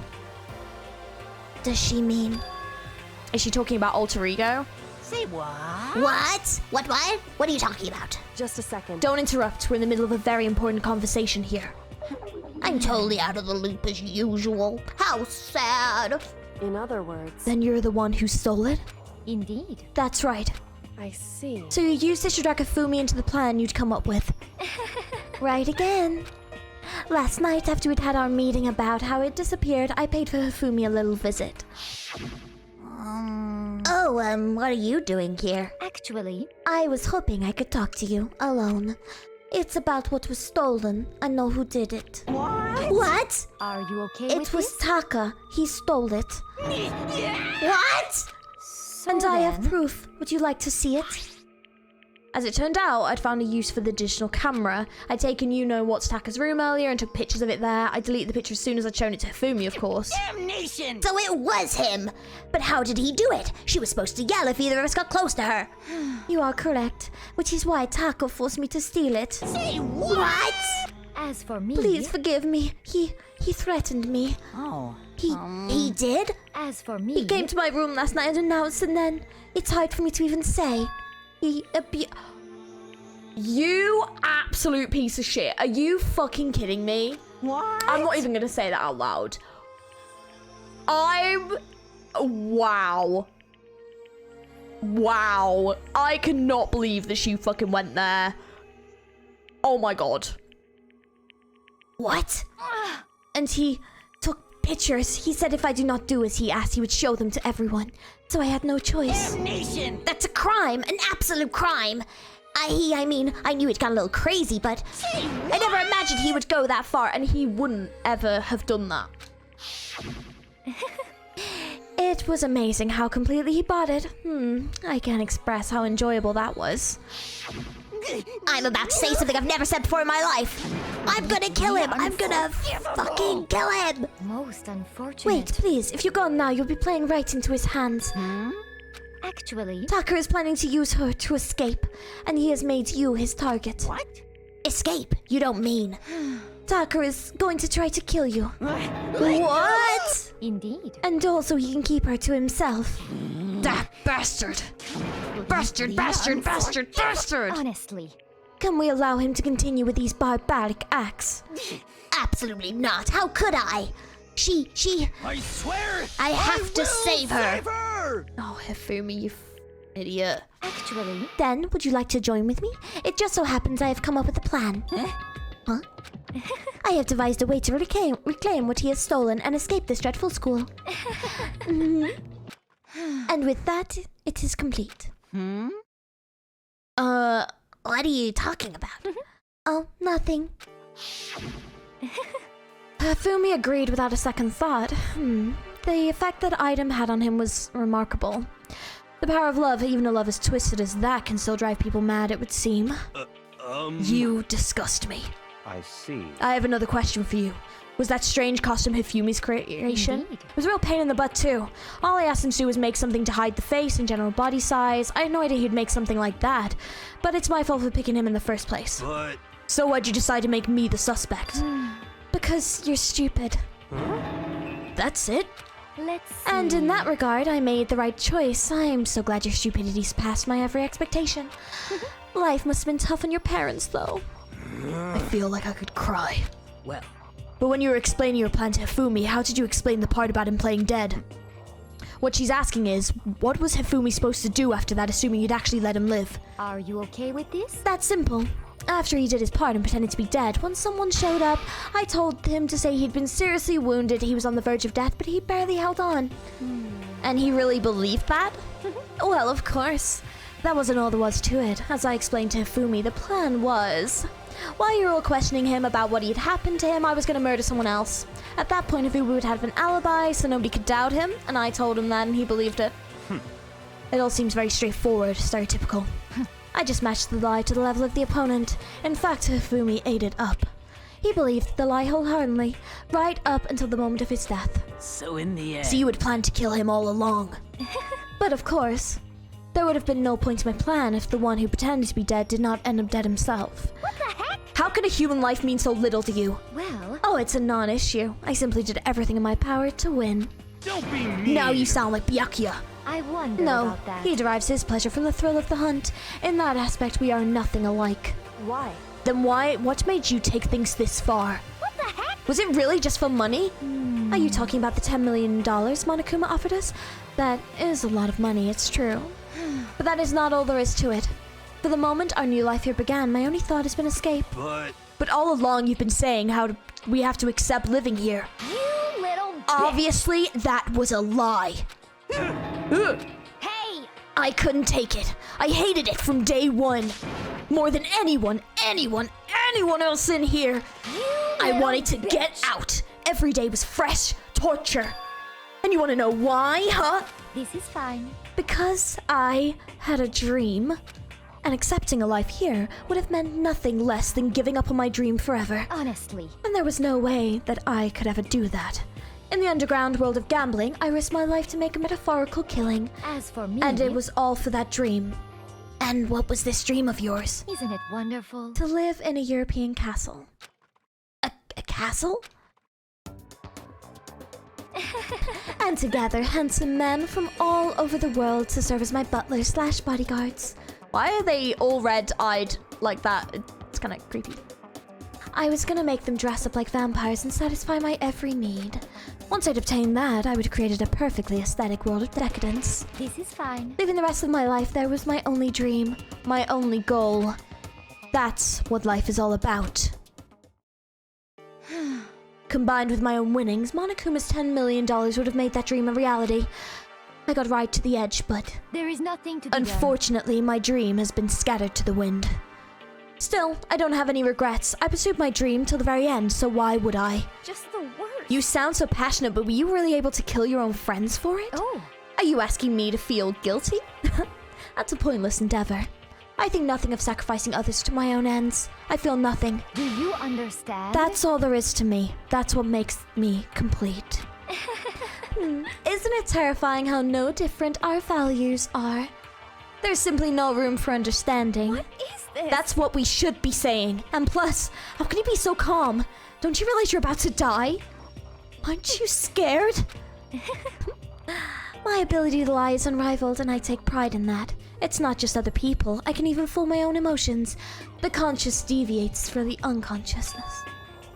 And that's why you're not scared? Yes, indeed. Yes, that's right. I don't fear death. Kill me however you'd like. But you know, if I could be reincarnated, if I had a choice then, Isn't it wonderful? I think I would like to come back as Marie Antoinette. Hey. You just get executed again. Celeste smiled then, and when she did, it looked to me like a poor effort to force it. She claimed that she could fool her own feelings, but that statement itself must have been her final lie. And that weak, fake smile is what betrayed her. Chills! You all done? Okay, then let's get rolling. The black and disturbed the peace and must pay the price. Now then, Prepared a very special punishment. for her, the ultimate gambler. Let's give it everything we've got. It's punishment time! I guess I'll let Kyoko hold on to this. What? Will it really give you the hope you're looking for? I can't say I ever saw it that way. Which is why... Actually, it's not important. Well then, take care, everyone. Perhaps we'll meet again. In another life.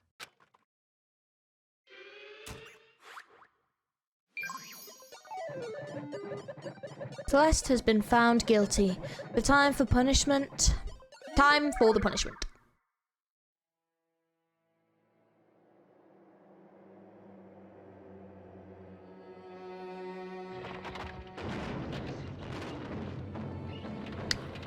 Oh, no fucking way. Are they burning her at the stake like a witch? The burning of the Versailles witch? No fucking way.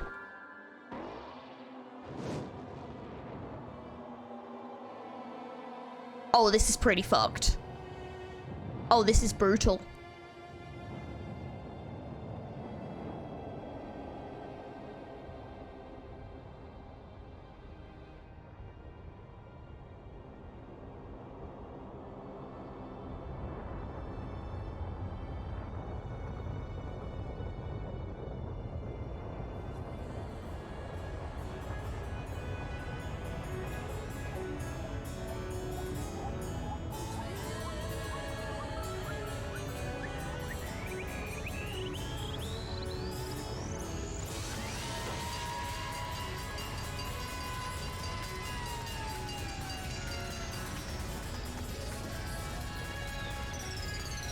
What? Oh! Oh! So we started off with burning her and we just slammed a fire truck into her instead? That was a very weird death. Okay. I don't know what that had to do with gambling. I guess it had to do with her own personal interest in, like, European castles, I'm guessing. But I don't know. That was very strange. It's over. The third execution is over. Celeste's death is over. Celeste killed my friend, so I can't pity her, but I also can't deny that at one point I considered her a friend too. And for him to just come along and... Isn't it just awful? Someone couldn't cut free of their regrets from the outside world, and so more people had to die. Extreme! You guys are still young. You need to place more value on your lives. What are you gonna do? Jeez, and here I thought you guys were gonna pass the torch of hope to the next generation. Let me out of What here! do I care about hope? I'll throw it in the trash if you just let me out of here. Too bad. Ah, you're all the embodiment of hope, whether you like it or not. And it's my destiny to knock you down one by one. That's sad, yes, it is. But that reality just can't be avoided. Don't talk like you're not responsible. How long are you gonna make us keep going through this? What do you want from us? How strange. God, I'm so sick of people asking me that. Give it a rest already. So anyway, Kyoko, did I see you get some kind of key type object from Celeste? Hey! So, what's the deal with that? What? Huh? What's the matter? So then, I'll answer your question if you answer mine. you... What did you do? What did you do to me? What? Hey, Answer me. What did you do to my body? What? How exciting. Oh man, oh jeez, oh man, oh jeez, what do you mean? What did I do? I have no idea. I don't know anything about it. What was that just now? Yeah, what the fuck was that? What? What? The mastermind did something to Kyoko's body? What does that mean? Hello. Okay, things are getting kind of awkward. I think it's about time I got out of here. Well? Meanwhile, you guys can go and enjoy your school life. If you get lonely, give me a shout. Not that I'll do anything about it, of course. See ya later. See ya! Monokuma disappeared, leaving us all depressed and in despair. Although it wasn't all despair, there was one small hope. Hey, Kyoko, Monokuma already mentioned it, but what's that key that Celeste gave you? so... Most likely, it's the key to one of the dressing room lockers. Huh? Then that means... Celeste probably hid it there. Hey, I suppose sometimes it's easiest to miss what's right beneath your nose. Well then, we better go check. Indeed. Good idea. Yeah, what did he do? So is that where she was? Monokuma had taken her? We left the courtroom and rushed to the dressing room. As we approached the dressing room, Kyoko looked back at us and said, I'm going to go on alone from here. Everyone else head to the dining hall. I'll check with you later. What? Why exactly are you going alone? So... Do you even have to ask? As she spoke, she glanced quickly at the surveillance camera. Come on. That's not what I mean. Why you? There's still a risk of a spy, you know. Then I'll go too. What? You? Please, let me go. Standing here arguing is just gonna draw more attention to us. Goodbye. Do whatever you want. Thank you, Byakuya. Well then. Then, it's up to you now. Yo! I'm gonna go to the dining hall too, okay? Huh? So Makoto and Kyoko are gonna go together? Does that mean what I think it means? Okay. Good luck, Makoto. Girls like her are total pushovers when you show a little backbone. I tried to forget what Hina said. Me too. Everyone headed to the dining hall, leaving me and Kyoko there alone. Shall we go? Well, shall we? Yeah. So then... We need to get into that locker. Kyoko took the key Celeste had given her and unlocked the locker, and as the locker swung open, we saw... You really came. Good morning. It's been a while, hasn't it? Chiro. Ah! Oh, it makes me so happy to see them. Oh my goodness. It's safe, thank goodness. I never heard Kyoko sound so relieved. It was like she was speaking from the bottom of her heart. I did just what Celeste asked. I didn't say a word. I stayed quiet the entire time. So, Oh, and I think I might be able to open the last set of files soon. Maybe as early as tomorrow. I'm doing my best, so please just wait a little while longer. So now we can officially say the case is closed. As far as this incident is concerned, sure, but... Can we take a sec? Since we have this opportunity, I want you to be honest with me. Kyoko, please tell me, what are you trying to do all here on your own at the school? You... Is that why you wanted to come here with me? However... Regardless, that is not something you need to know right now. I don't need to know? That just makes me even more worried. What? Worried? Like what might happen during the investigation this time? You disappeared and we didn't see you again. Without warning, without explanation. When you do that... Indeed. It's only natural that they think I'm the mastermind spy, right? And you too. No! I believe in you. What? You believe in me? Isn't it obvious people believe in their friends, right? That's why I want you to tell me. And I want you to believe in me too. Because we're friends. I understand. It's true. Then maybe I can believe in you.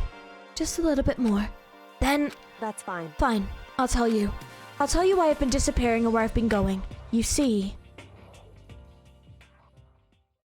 What I heard from Kyoko then was, well, frankly, it kind of blew my mind. Right after I told Kyoko I believe in her, she told me a story that was, well, almost unbelievable. I decided to confirm what she told me with my own two eyes, so I waited for night time to come, and when it did, I went into action.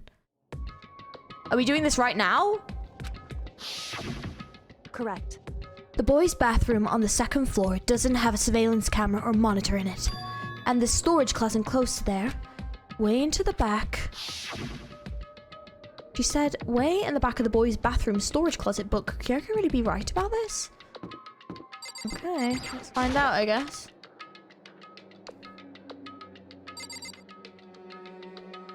Oh, there. It's just a normal storage closet as far as I can tell. The secret Kyoko told me about, could it really be hidden here? She said it was way in the back of the storage closet, but I mean, seriously? Without thinking, I placed my hand on the back of the storage closet, and suddenly, as if I were being yanked in. At the same time I heard that sound, I fell through the wall. I had no idea what was going on. Oh shit! I'd fallen through the back of the storage closet. Huh? It turned out the back of the wall was like a revolving door, and I'd made my way to the other side. Just like Kyoko had said. Correct. In the boys' bathroom on the second floor, there's a storage closet, and in the way back of that closet, there is a secret room. There is a fucking secret room. So this is the secret room? But what's in here? Well, we're about to find out. It's just a normal desk with normal drawers. There's a bunch of files what look like a volume and volume of yearbooks. They're all covered in dust. Looking at everything, one file at the edge of the bookshelf caught my eye. Pope's Peak Academy Student Registry? This is the only thing here not covered in dust. Has someone been looking at it recently? I slipped the file into my hand, but before I had a chance to look at it, a slip of paper fell out and turned my attention to it. What's this? I must not leave? That's kind of weird. I can understand if it said like I can't leave, but you must not leave? What is this? My head feels funny. This strange sensation, it's like deja vu. Those words, you must not leave, I've seen them somewhere before. But I can't quite remember. What do I know? What don't I know?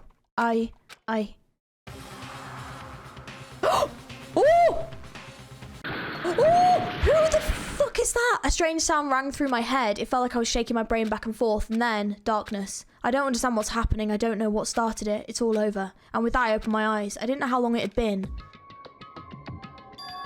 Oh, shit. Oh my god, I'm lucky I'm not dead.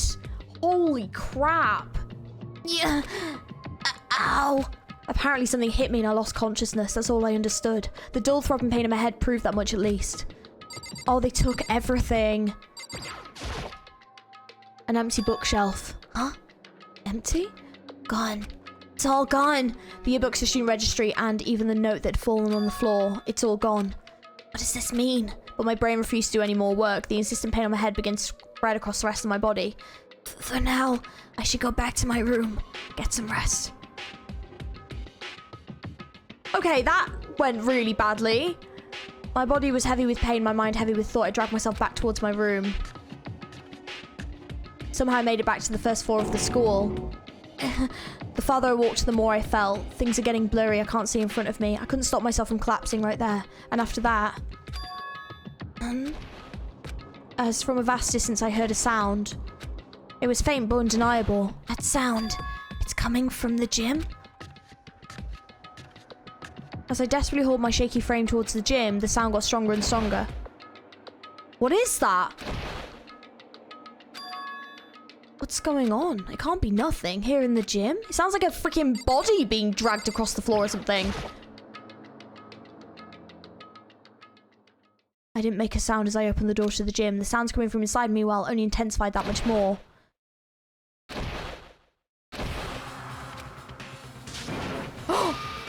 Oh, what the fuck? Before me, there raged a battle beyond anything humanly possible. Oh, shit! No one side not human, but that's for sure. But regardless, I couldn't stop staring. I forgot to move or even breathe. Why, you? What do you think you're doing? I asked you a question. What's the meaning of this? How dare you defy me? This wasn't part of the deal! Wait, what? The deal? I've made a decision. I will no longer retreat. No longer compromise. No longer regret. I've made my decision. I'm going to resist you. What? Okay, but you do realize what will happen if you go through with this, right? You haven't forgotten, have you? What I'm holding hostage? Oh, god damn it. What am I looking at?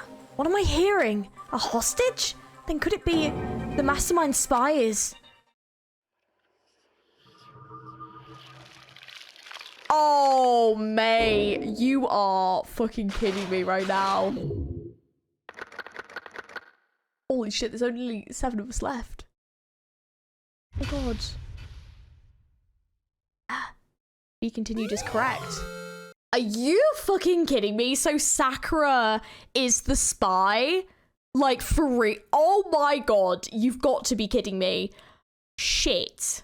Okay, that's an interesting plot. God, like, so much happened at the end there after such an intense trial. Like, that end section has just set up for what is going to be a fucking awesome chapter next. Oh my god. Okay. Right, we'll go over chapter 3 first, and then we'll get on to that. So, overall, chapter 3 was really weird. Like, it was a very strange chapter. I didn't really like the trial that much, and I think the only reason for that was because it was actually quite a tricky trial. Like, I had to really try things a couple of times, and I've obviously edited it down, but like, I did have to like redo a few bits a couple of times because I just could not get stuff. It was just really confusing to get to certain things, and some of them were just like a little bit like of a distance away, and it tried to make you use mechanics that you hadn't used in ages and didn't remind you of those mechanics, and then like added new mechanics in, and it was just like, oh god, this is really complex. So it was not my favorite trial. I was very suspicious from Celeste from the beginning, like literally from when she said she got attacked. I was like, oh, she is totally involved. Hifumi, I did guess a couple of times might be involved as well, or I thought maybe like Hina was involved because she was with her a lot, but yeah, Hifumi was definitely a suspect as well. I hate the fact that she manipulated him into killing Taka though. That was gutting. Taka was such a good character. I really liked him. The final segment of him having the alter ego thing I thought was weird because like they'd already done that and I didn't see why they needed to do it again. I'm glad Alter Ego's okay, though. That does make me happy. And I think the execution was kind of weird.